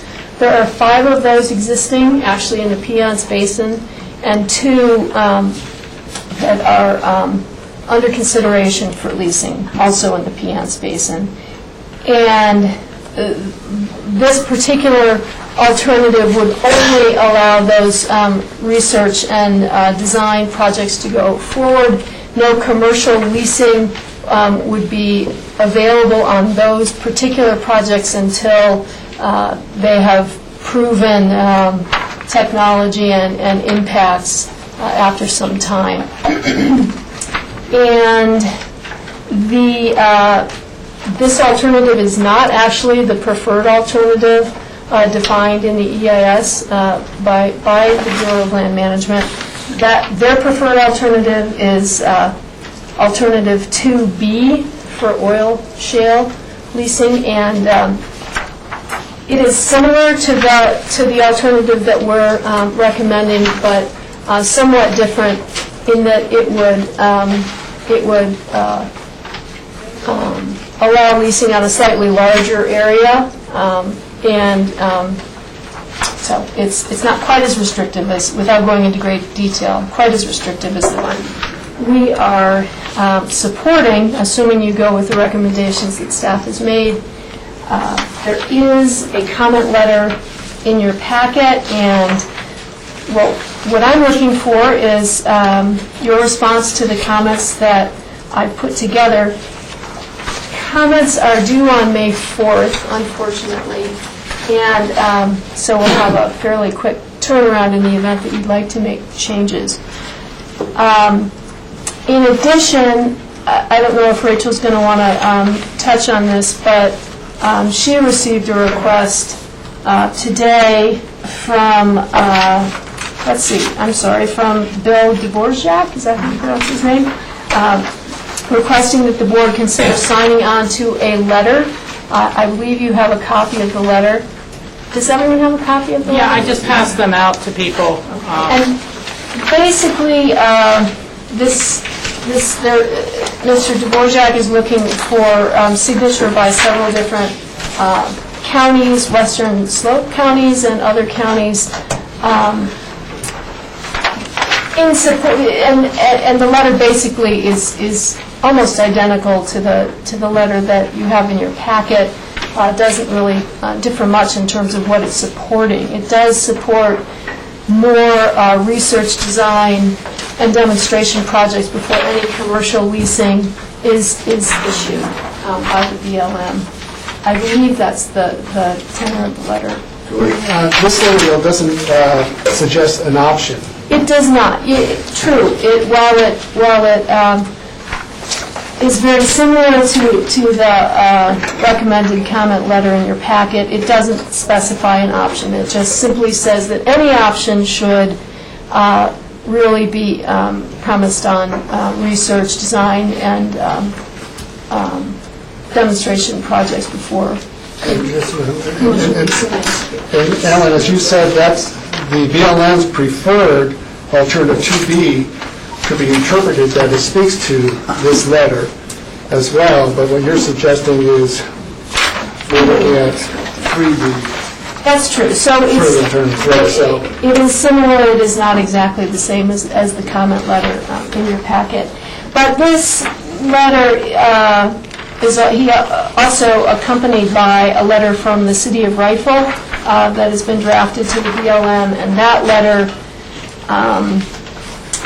basically is suggesting that they have concerns about the ramifications of commercial leasing for oil shale development, given that they are the most imminent, the community in closest proximity to the oil shale leasing area in Piceance Basin, and they are concerned about impacts and also would like BLM to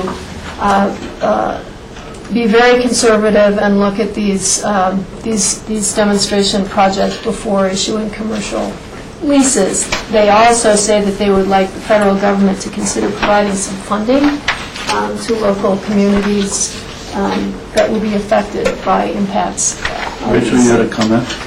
Yeah, thank you for allowing me to bring this kind of packet of letters forward. I tried to get it to everyone last night when I received it, but there were email problems with external servers like my own. And so I know Charlotte forwarded to people this morning. My impression is that the letter that's on the top of the packet to Director Abbey is very much talking about principles.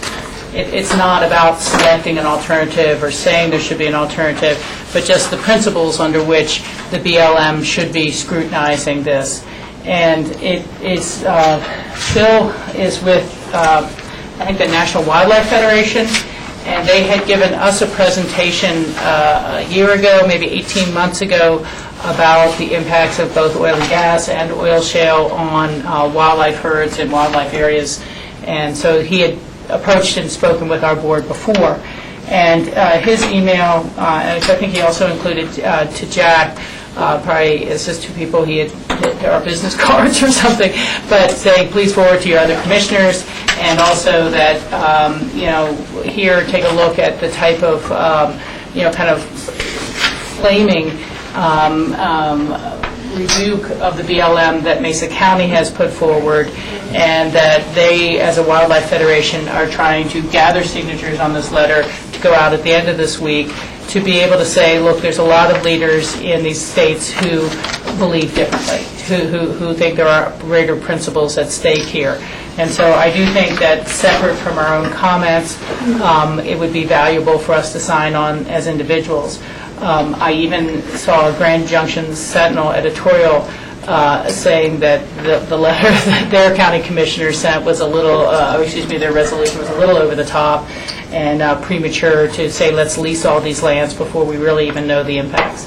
And so there's been a lot of questions kind of raised recently about activities with some of these commissioners from that tri-state area meeting with industry reps and industry developers and trying to create this momentum to break this loose now.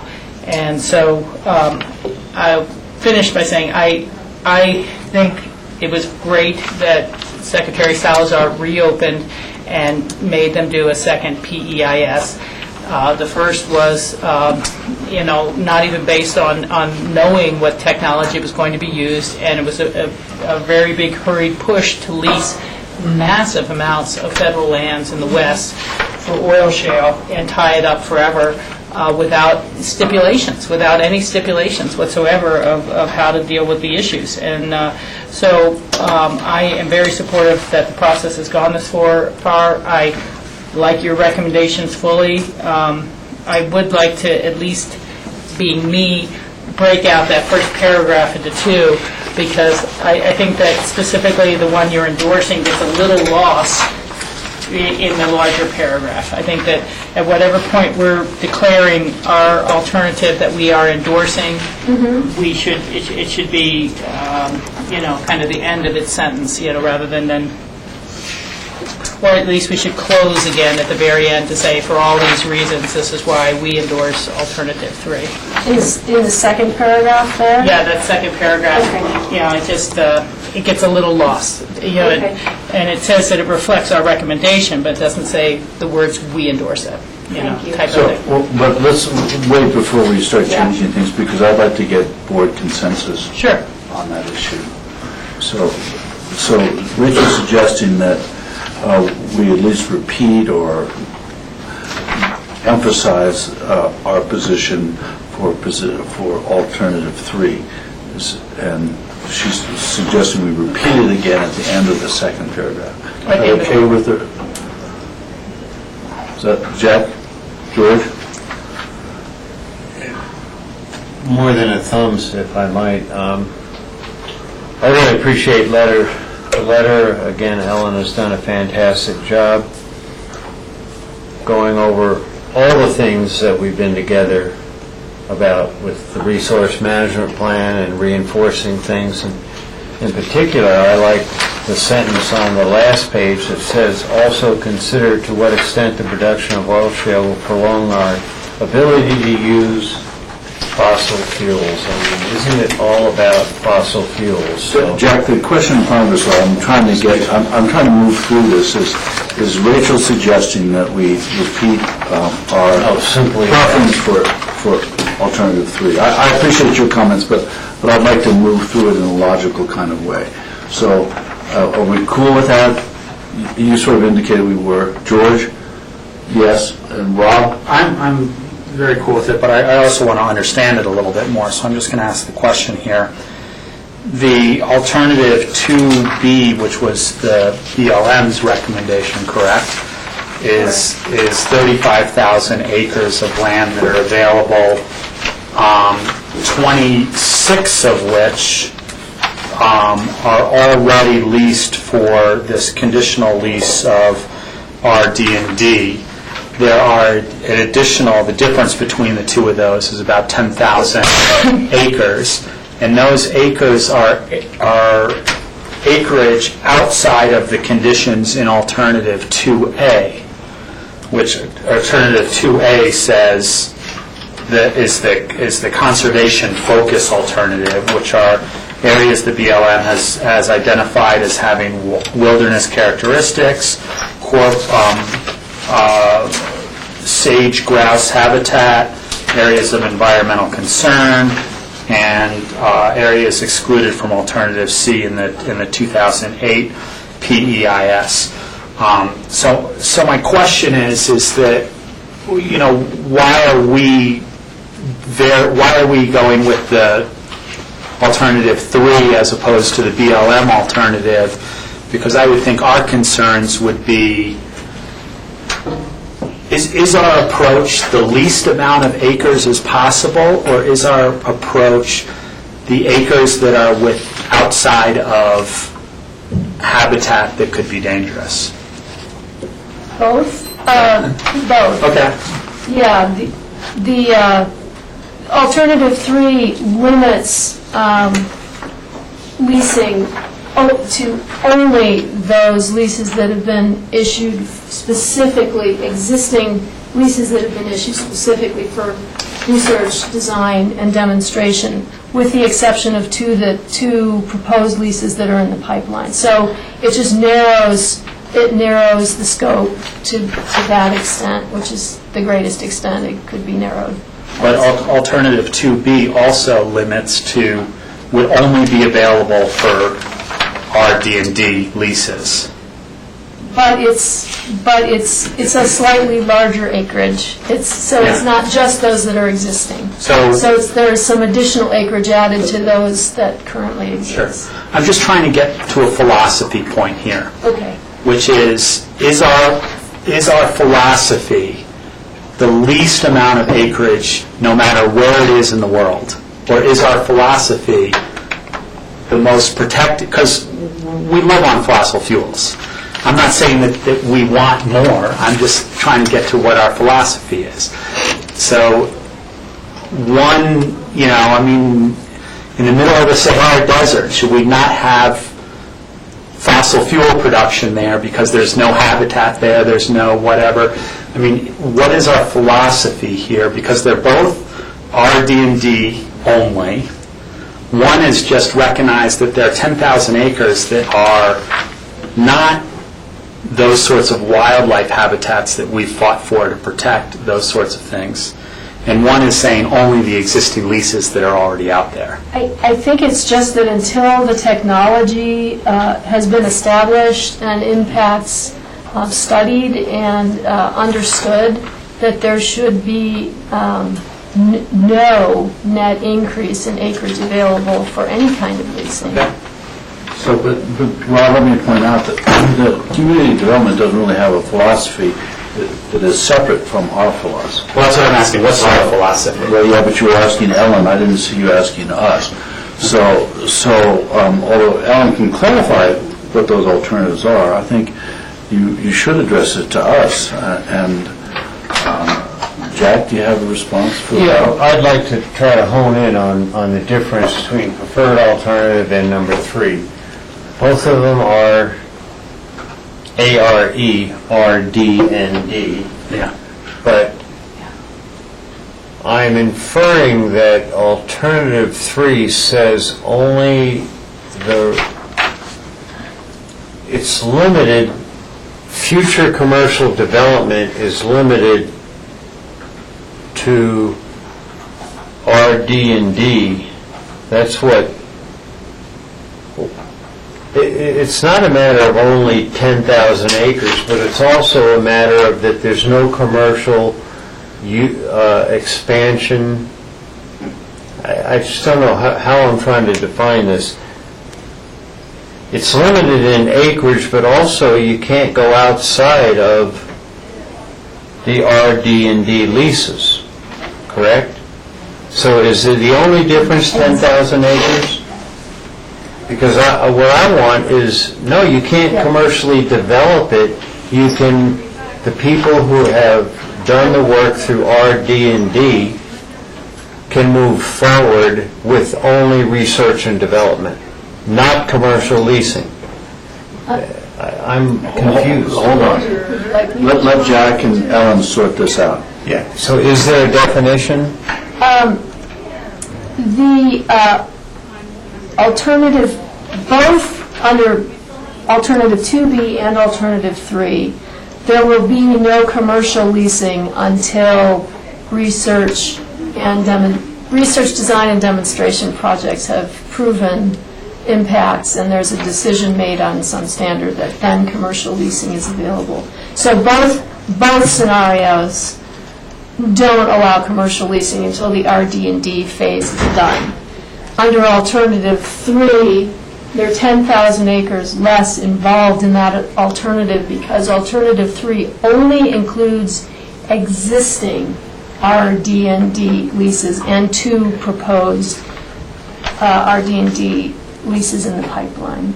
So really, for all intents and purposes, the difference between 2B, is it B, and 3 is 10,000 acres that could be brought into that RD&D leasing scenario.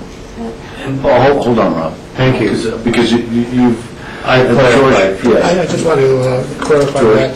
So what you're saying, Alan, is by picking alternative 3, what we're saying is we want to make sure that what has actually been leased and is going through this RD&D has enough time to really establish that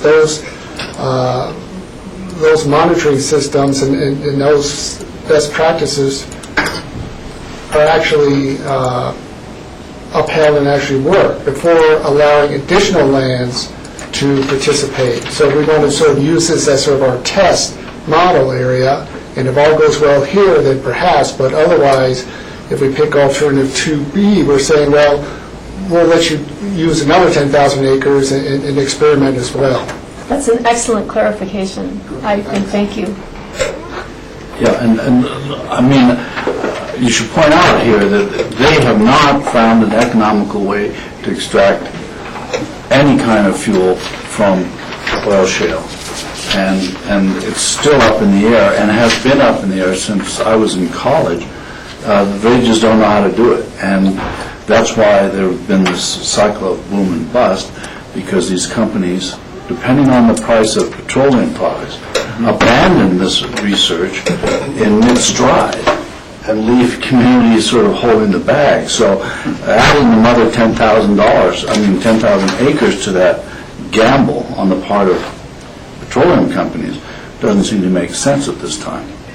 Rob, and then Rachel. Yeah, and I just wanted to put out one of the other things that Alternative 2B and Alternative 3 have in common are that they both only allow leases that are not in the conservation focus area, which are wilderness characteristic. So the 10,000 acres in question also is not within sage-grouse habitat, environmental concern, critical environmental concern areas, wilderness characteristic areas, or what was in Alternative C of the 2008 PEIS, which was the most conservative, environmentally protected areas. Correct. So that 10,000 acres is also, if there is a place to potentially make fossil fuels for the sustainability of our economy in this country, those 10,000 acres may be included, and we're excluding those in the future. At this point.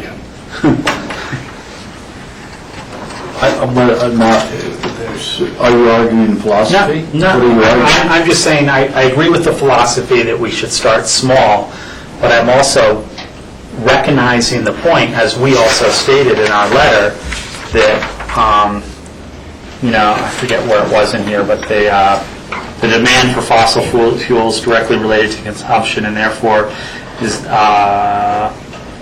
a matter of national security, health of our economy. I mean, those are important things.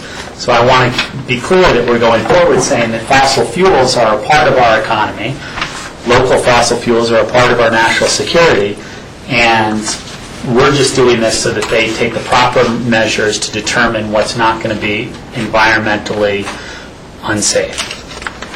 So they start small and see where we go from there. Rachel? Yeah, I think to kind of further expand on that, Rob, the challenges that it had presented itself to me is, first off, is that all of our domestic production, especially off of public lands, gets sold on the world market. And so it does not necessarily do anything for our energy independence because they're owned by multinational corporations that sell it to the highest bidder on the world market, Yet the impacts are going to be in western Colorado. Is it enough to make a difference in dropping the price of gasoline? I don't know. But it is not there's no provision, of which I've asked for before, that anything produced domestically should only be sold domestically and be kept within our market. So there is that. The second is that the bigger principle, to me, is what this is going to do on our water issues. And once someone has a lease for another 10,000 acres, they can make a filing for a significant amount of new water from the Yampa White or any of these other basins to say, this is where our water is going to come from, and it's not speculative because here I have this lease. Whereas they cannot file on that water when they don't have a lease, because it would be speculative that maybe I'll need it in the future. And then secondly, or finally, I guess, you've described it very accurately, the go slow until we know what the impacts are and are they fully mitigated, and so on and so forth. But the challenge is that should that happen, it is not a challenge, rather, should that happen, they're going to be doing all new EISs and they're going to be opening up more lands for leasing. This isn't the stay-all, do-all, defining document forever. If this is a successful process and they're able to extract it affordably with acceptable levels of impacts to the communities, an awful lot more of this Piceance Basin area is going to be let. But this is about how do we define it now. And the argument that's been put out there by some in industry is, well, we're not going to put the money into R&D unless we already have the leases. And it's kind of like saying, I'm not going to open this 2,000 square foot restaurant and see if it's an successful concept until I have 20 franchise locations already set up across the state. And it just doesn't work that way, in my mind, when you're talking about public lands and who is getting the ownership and the rights to use it. And so that's what I see as the difference. And I support the work you've put into this, and I support the alternative as you've put it forward. So, Rachel's brought up the question of supporting this letter. The one modification she had was repeating our preference for alternative 3 in the second paragraph. And can we go forward from there? Jack? The only thing I would suggest, and I'm racking my brain as to where, probably in the early paragraphs, is we support alternative 3, and then only at such time that research and development has proven the technology that a leasing program could be entered into, but not until then. We ought to definitively say that. I mean, all the other values of air quality, water, we understand and we support what's here. But I think we ought to say the reason why we support alternative 3. It's about research and development, limited acreage, and ensures that no commercial leasing will occur until research and development has proven that technology is viable. And that means for the companies economically viable. Well, the problem with that statement, Jack, is that it might be economically viable for a company to use that technology. The real question is, do we want to use it? Because it has such great impacts that we might not be able to sustain that as Western Colorado. We just don't have the place to put the ash or the resultant waste materials from extraction. So I really don't care about economic viability. No, but what I care about is environmental impacts from any process that they use, and can those be mitigated or diminished in some way? I don't think they can, but I'll let them prove it to me. And Michael, I said viable, and I only added economic because that's from the other side's perspective. But viable to us meaning viable is protecting the environment. Well, and we have to be very explicit in that statement, I think. Yes, Rob? You said diminished. I would also say maybe even eliminated in terms of their environmental impact. In these alternatives, they talk about the lease satisfying the conditions of the RD&D. And I think it might be wise to, if we could address that directly, what are the conditions of an RD&D lease, and are those the conditions that we would impose on an RD&D lease? And perhaps we should make those even stronger and say Okay, so they're saying that there's less than a 1% impact to the water. Well, we want a 0.0001% impact to the water, and that should be our standard of an RD&D lease going forward. But nowhere in here, and I didn't go read the PEIS, sorry about that, but I did raise that as a question. That, I think that should be addressed directly in this letter, that that for a lease to move forward, it needs to meet the standards, the conditions of the RD&D, and here's where we think we agree with those conditions, and here's where we don't agree with those conditions, and that's where I think we can maybe make some real impact to, these leases moving forward in terms of a suggestion. I don't think those conditions have been established yet. Yeah, okay. Enough information is available, but we could suggest that impacts, no commercial leases issued until, we could say until impacts are eliminated or diminished or mitigated. Can I follow on that? Yeah. Here's what I want to do. I want to get this letter out today. Yeah, definitely. And I don't think that, Rob, I appreciate your going into depth on it, but I don't think we can at this point. But we can certainly task community development, and the subsequent task is to see exactly what our D&D conditions are and how we would deal with those. But I don't think we can do it in this letter. So I think we need to get this letter out as forcefully and as soon as we can, and then address your concerns if the other commissioners agree at a later date. And I might just suggest that we put in a sentence saying that, we want to be able to review the conditions of the RD&D, that at what level they're going to be satisfied at as they move forward with determining what that is. Well, I don't think it's a we question. I think it's the public should have access to The public, yeah. Because I don't want to get marginalized because Pickett County really isn't in this area. But Rachel. Well, and just to be clear as I can, because I don't understand this all the way either, but at least 5 of the leases have already been let for the RD&D under Alternative 3. And so they're not going to go back and review the RD&D leases anyhow. But, so I don't think we need, they have 2 in the pipeline, but I don't know that they're going to change the characteristics on those at this time. And, if there was anything, again, I mentioned you guys as a Club 20 report that they passed a resolution saying, hey, there's 1 trillion barrels possible under all this area. Let's get at it.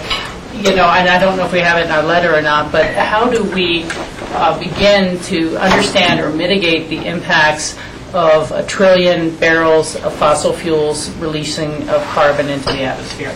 I think that's the biggest. When we talk about economic viability, and I look at what's left on Aspen Mountain this summer, and I'm already calling it summer, and it's April. It's very scary as to what that's going to mean for atmospheric conditions. And so that's the one thing that no one's mitigating, no one's talking about, and there's no climate policy for. And so, I think there should be at least some, and I would leave it to your discretion to at least throw how that should be mentioned. That, we might mitigate all the impacts on the ground, but I don't think we're going to mitigate the impacts in the air.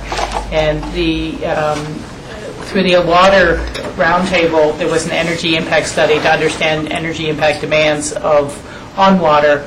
It looked like oil and gas, uranium, these things would be fairly minor, fairly contained, coal. But with best technology, the industry is now saying it takes 2 barrels of water to produce 1 barrel of oil. I don't know that that's a valid number. The previous best estimate was 5 barrels of water to 1 barrel of oil.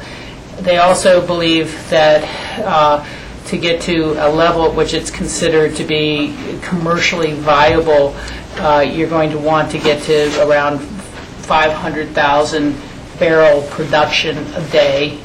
And so you're talking about 1 million barrels of water a day. to develop this resource. And that is like the Sahara, this will be the Sahara Desert if that's the type of water that they need going forward. But the issue here is this letter.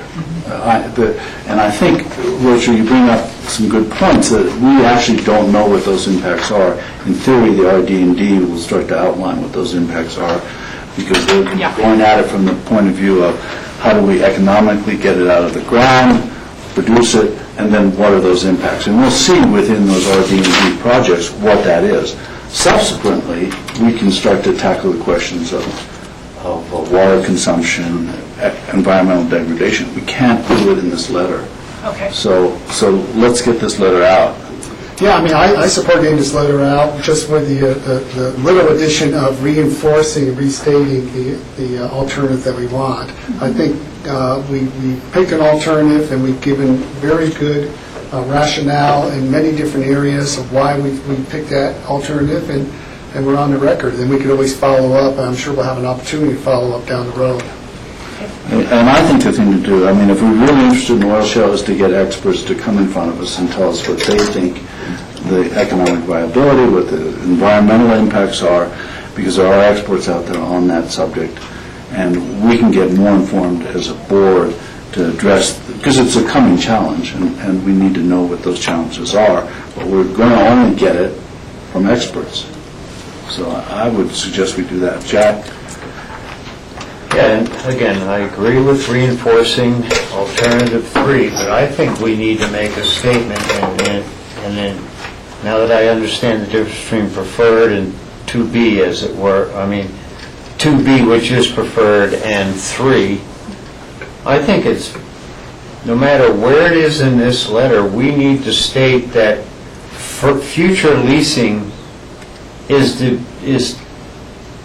be determined if there is acceptable technology. You know, we need to make a statement that this is about keeping it contained. That's what this does.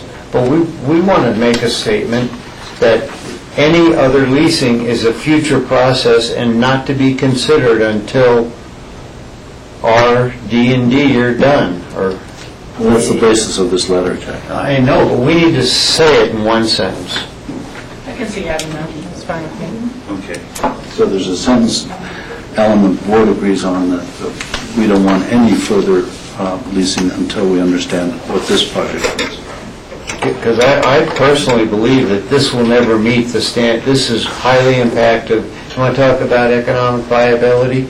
Put all those barrels of this oil in the atmosphere. We're on the way beyond ever recovering from climate change. Okay, so Ellen, I think we've decided to go ahead. Do you understand what the direction of the board? Yes. Yes. 2 sentences. Rachel? And then, thank you, everyone, on that. I think that's the right way to go. The question becomes, this letter from the National Wildlife Federation, would we as a board like to sign on to that, or would people like to do that as individual commissioners? I would suggest as individual commissioners, similar to what we did with a request we had from, I think it was Commissioner Runyon, based on the wilderness bill that Senator Udall was doing. I would just attach our letter to their letter and say, here's our letter. Well, if you forward me the comments after they're finalized, I can forward those on to Bill and let them do whatever they like with them, because they're public comments, and I'm sure I, as an individual, will add my name, but and I'll forward that link to others who would like to do the same. I know Jack already has the link. Yeah, I'm instead of going through this circle, I'm supportive of doing it. If it's by our letter going with this letter, says we all 5 support, I'm there. I mean, whatever, however it is. Individually, I'm totally supportive. Great, so Ellen? I'll be leaving town tomorrow, so I will go back to the office and make Not these before you changes. finish this. And get them to Charlotte for board chair's signature. Will that work this week? Definitely work this week. All right, thank you. Okay, thank you. Great, thank you. So we have some thank you letters, is that okay? Yeah, that's our next. Michael, I don't know if you want to go through the list or if you want me to. You go through it, John. Okay, well, we have thank you letters from the Aspen Center for Environmental Studies,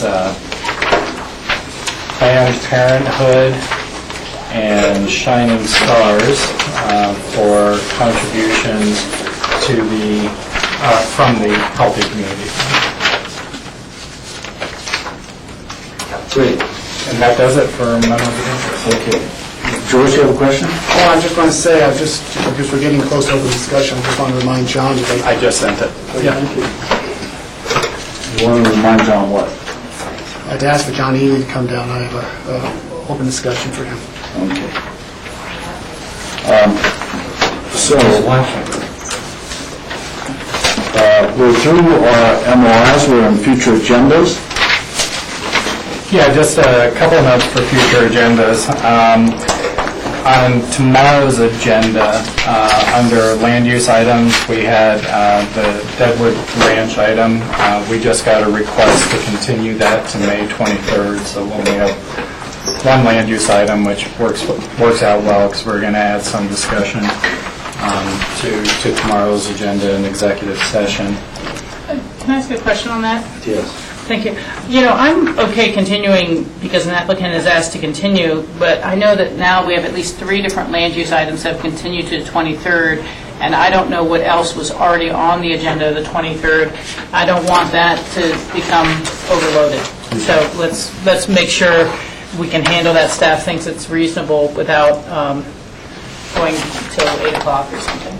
Well, we can also continue to a date beyond that. That's what I'm saying. I don't want to, it's premature for me to want to do that now, but I know that at least the current agenda has at least 2 things already continued. I don't know what was coming up to begin with. May 1st, I just wanted to know, we have a few things in play. We are going to be asking for some executive time on contract negotiations on road projects. That may affect the 1 o'clock item, and we have some spaces in there. So after tomorrow's discussion, that agenda may move and get compacted a little bit. You may start a little bit later.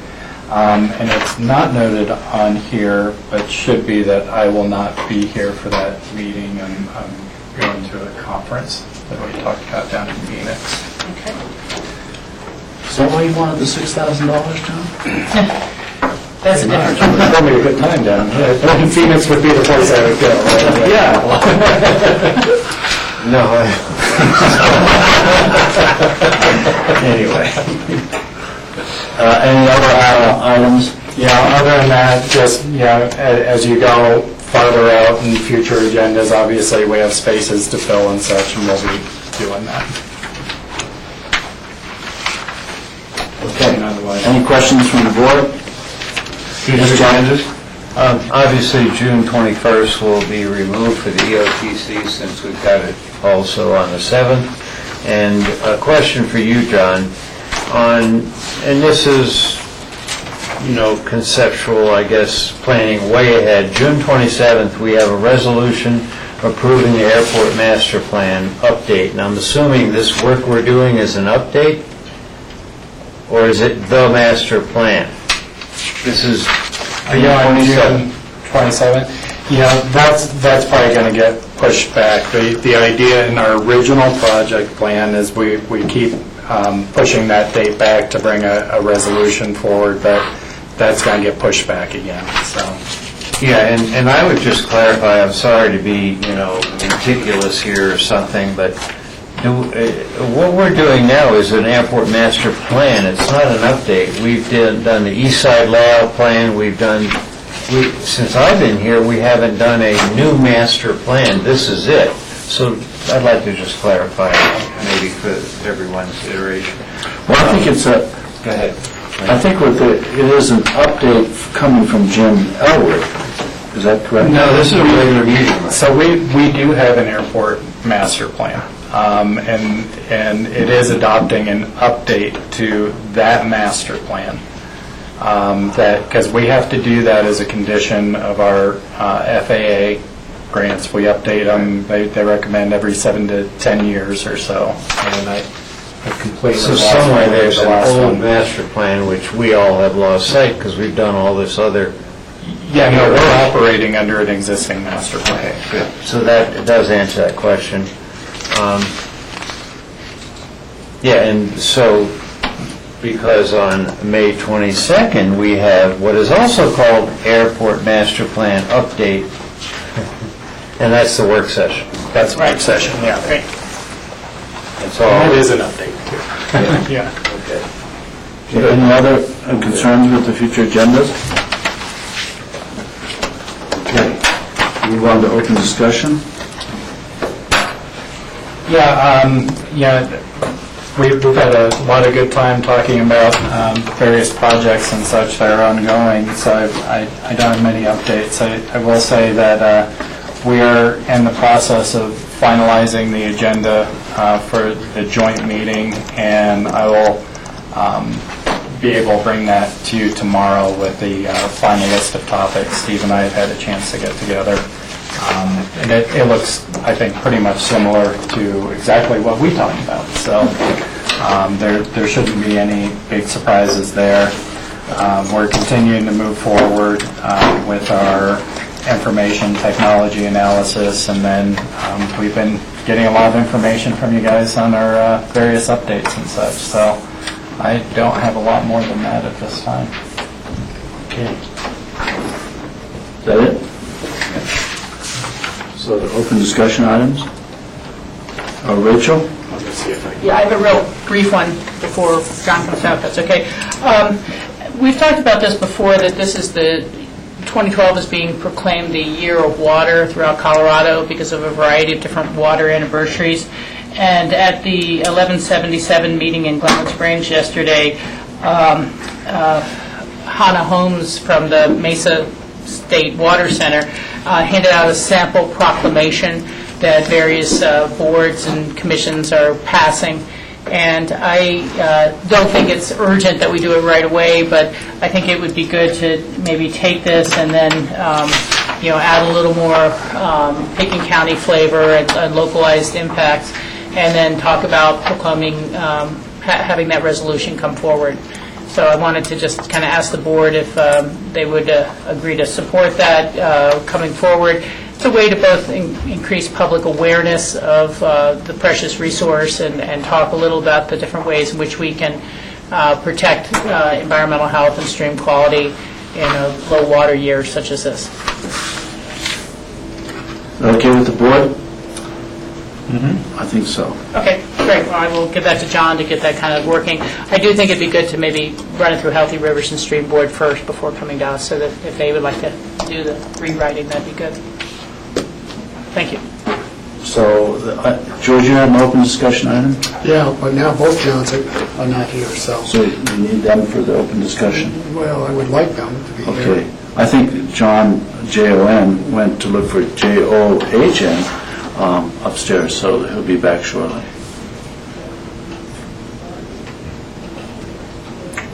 Does anybody know how to play the harmonica or We could take a 5-minute break. an accordion? No, that'd be very nice. We'll just wait awkwardly on screen, Mike, if that's okay with you. I could leave and go up, and then slowly we could... May I ask a question, Mike? Yes, you certainly may, Jack. I had for tomorrow's meeting an ordinance approving a lease agreement for Aspen Valley Hospital, and I have 2 copies. Any idea of anyone missing one? There's 2 different items, maybe. Well, there's one for nonprofits and one here. Yeah, But I have 2 of the same agenda item. You should ask Charlotte, and she can probably clear that up. Maybe it just popped in. It's just a collating problem.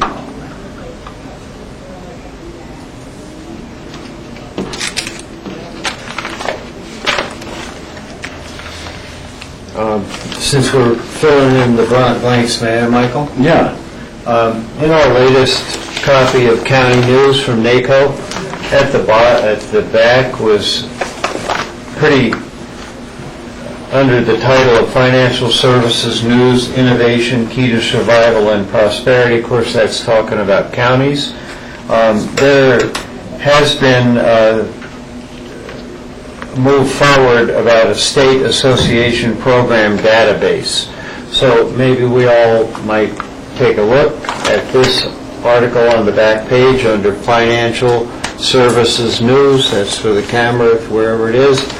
And it talks about a gathering of information, programs, services, data, etc., that all state association websites have, and NACO is wanting to be a player. So maybe staff might look at that and see if it's valuable at all. I'll give this to you all in case it's an older copy. Thank you, Jack. So, George, both Johns are here now. Oh, great, thank you. We approved the project, an Open Space and Trails project, a year or so ago to build a bridge in Woody Creek. And we've got all the approvals in place, although, once again, we got, similar to discussion we had on Gold Butte, we've got an adjacent neighbor who has not filed a new plat to allow this process to go through. And if that doesn't happen shortly, we're going to lose yet another building season because CDOT needs at least 90 days to review, and they can't review until that plat is actually recorded.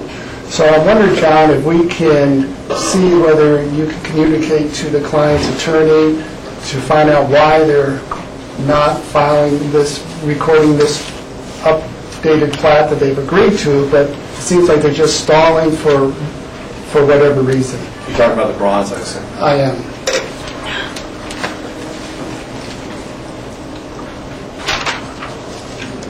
Let me ask you, George, isn't this the purview of the Open Space and Trails? Well, I think it's a purview of us because we allocated dollars to build this bridge and we're not able to But do wouldn't this. Open Space and Trails come here to inform us about that? Well, I did have a conversation with staff, and staff has tried to communicate this to the Bronze with no success. So I think at that point, we need to step in and see whether we can move this along. Well, I don't feel fully informed on the deal. I mean, I think we probably should get Dale down here to inform us of what the deal is. Well, Dale's not available right now. He's off-site, but we could certainly bring him in potentially for open discussion tomorrow. Yeah, let's do that. Jack? Well, I think we're all aware of the process, the approvals, the controversy, but we're, I thought, beyond all that. And if it's clogged up in the works, I think it's reasonable if a commissioner knows something to ask the question, gee, John Gilly, see if you can find out what's up. I don't. It is reasonable, Jack. I'm not suggesting it's not reasonable, but it is an Open Space and Trails project. And although they had a conversation with George, that's not as good as having a conversation with the entire board. And that's what I'm asking for, to know what it is. That's all. So may I finish? Yeah. So where I come from is I would request John to, if you have to follow up with Dale, fine, but instead of waiting and getting Dale in here, etc., let's just try to move this forward. I don't need a lot of information when I know that something is held up, and I'm not going to speculate why. I think we just take action and say, yeah, John, ask the question. George? I just wonder if John Neely can offer some insight on this. Right now? No. You can't, okay. Sorry. No, I just think it's premature. I mean, I appreciate you bringing it to our attention. That's what open discussion is good for. But without a briefing by Dale, and apparently John can't address the question. So, and John, can you address the question? No, I can't. So the county manager, the county attorney, you have some information, but none of us have it. George, I just think we need information. Anybody else have comments on it? Yes, George. I'm not disagreeing. I just wanted to bring this forward, and I want to have John Ely present, and he can certainly talk to Dale, and they can come back to us and give us an update. But I wanted to get this information out because it's similar to the discussion we had with Gold Butte. I mean, I brought that forward, and we were able to get some conversation going. So it's, unfortunately, it seems to be a pattern that it's holding up public good projects. Yeah, I mean, I don't know what the situation is, because I had always thought that we owned the Rio Grande right away, and that's where the bridge was going to be placed. So I don't know why there has to be a plat adjustment, but Dale will tell us that. Thank you, John. But you might as well stay, I guess. I'm not going anywhere. Okay. Yeah. While John is here, one last question. And Rachel, you mentioned this to me yesterday, that you and John have tentatively scheduled a meeting down in Denver with, I saw the email with Mike King, but my question is that with the governor as well? No, it's just with Mike King, and I tried to respond to you last night, but that, the email problem. And then what do you hope to get out of that conversation with Mike King? Well, we had discussed all the different Thompson Divide lease issues prior in executive direction, and there was direction to try to set up a meeting with the Department of Natural Resources to make sure they're aware of our concerns, the depth of our concerns, and see if we can stay as much as possible on the same page and perhaps have state support. And I also thought that you were really trying to include the governor with that conversation. I know, but that's not my power. You know, we're just the requesters, and so it's my impression that, and it's just my impression, but that the governor would like to make sure that Mike King, his director of the Department of Natural Resources, understands the issues fully, so he can inform the governor, and then perhaps we can have a follow-up meeting as well. I mean, I don't think this is going to be the end-all, be-all meetings on a long, sustained issue like this. Okay, I wasn't clear on that, because as I mentioned to you, and I met with Representative Wilson the other day, he said that we needed help trying to get an appointment with the governor to... Yeah, I've been trying to work with Jane through John's office for scheduling that, and at the point at which we send something through the governor's scheduling thing, we immediately, or a couple days later, got a reply back from someone with Mike King's office to say that Mike King is available to meet with us. And so I think that they are sending us through channels. Yes, Jack? Yeah, and I'm also, per the board's direction, trying to make contact with the governor. Governor went through Dwayne Romero and attempted to get on the governor's scheduling list also, and that has not gone forward at all either. So I think this is a great first step, and it's all we have. And I would very much like someone to network with them on an official basis, meaning the commissioner, staff, and the governor's staff, because some of the comments that have been made at public meetings, like at Club 20, are a little disconcerting, and we ought to at least have a face-to-face. So I appreciate this. Okay, any other open discussion? Yeah, I'd like to, I don't know if John can answer now, but John, we have two items that are supposedly moving forward.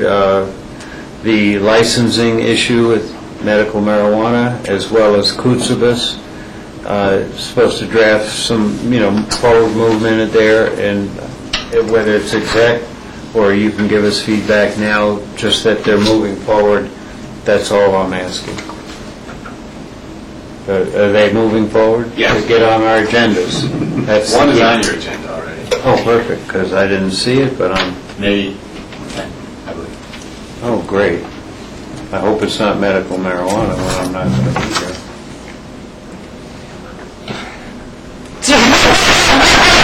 John has my schedule, and it's printed this week, but maybe it just crossed. Yeah. So, back the 14th. Together, Susan, or back. Okay. I just said something, Jack. Good, okay. So, is there any further open discussion? Is there a motion to go, John, what is the essence, what do we have to do to go back into executive session since we... Well, you continued your special meeting to right now, and you'll reconvene yourself in your special meeting and take a vote to continue your executive session to discuss the items that you want to discuss right now. And if you want to narrow down the list of the things that were left, I can give you the appropriate statutory references. Okay. Is there a motion to re-enter our executive session? To reopen the special meeting. I would move to reconvene our special meeting. Second. Any further discussion? All in favor? Aye. And then there's a motion to go back into our executive session for the purpose of discussing the Wexner land exchange, which is under, CRS 246402-4E. and there's, what were the other items? Well, you wanted to discuss a contract negotiation with Elam. You wanted to discuss a matter concerning the city hydroelectric power plant, and you want to discuss a matter of concerning airport grant applications, and beyond that, I'm not sure. Okay, well, we'll How you want to divide that up? yeah. And what are the pertinent citations? For all of those items? Or do you want? Yeah, may I pass a point of order, Mr. Chairman? I'd like to suggest that 3 of those items are moved till tomorrow. Okay, which items do we want to finish? That would be the airport one, the contract negotiations, and the third one, I skipped the rest, I don't have them in order. Hydropower. Yeah, and hydro, yes, thank you. So for now, the purposes of the It executive would only be the land exchange item. Okay. Is that agreeable to the board? Yes, it's agreeable, and the other item for tomorrow was the airport. Oh, That that's was the it. first one Okay, I said. okay, right. did remember that. Gotcha there. Okay. So is there a motion to that effect? Moved. Seconded? Second. Any further discussion? All in favor? Aye. So, Michael, thank you very much. We're going to go into executive session, and we don't need your services any longer for that. Do you still have the exec sheet from this morning? I certainly do. Huh?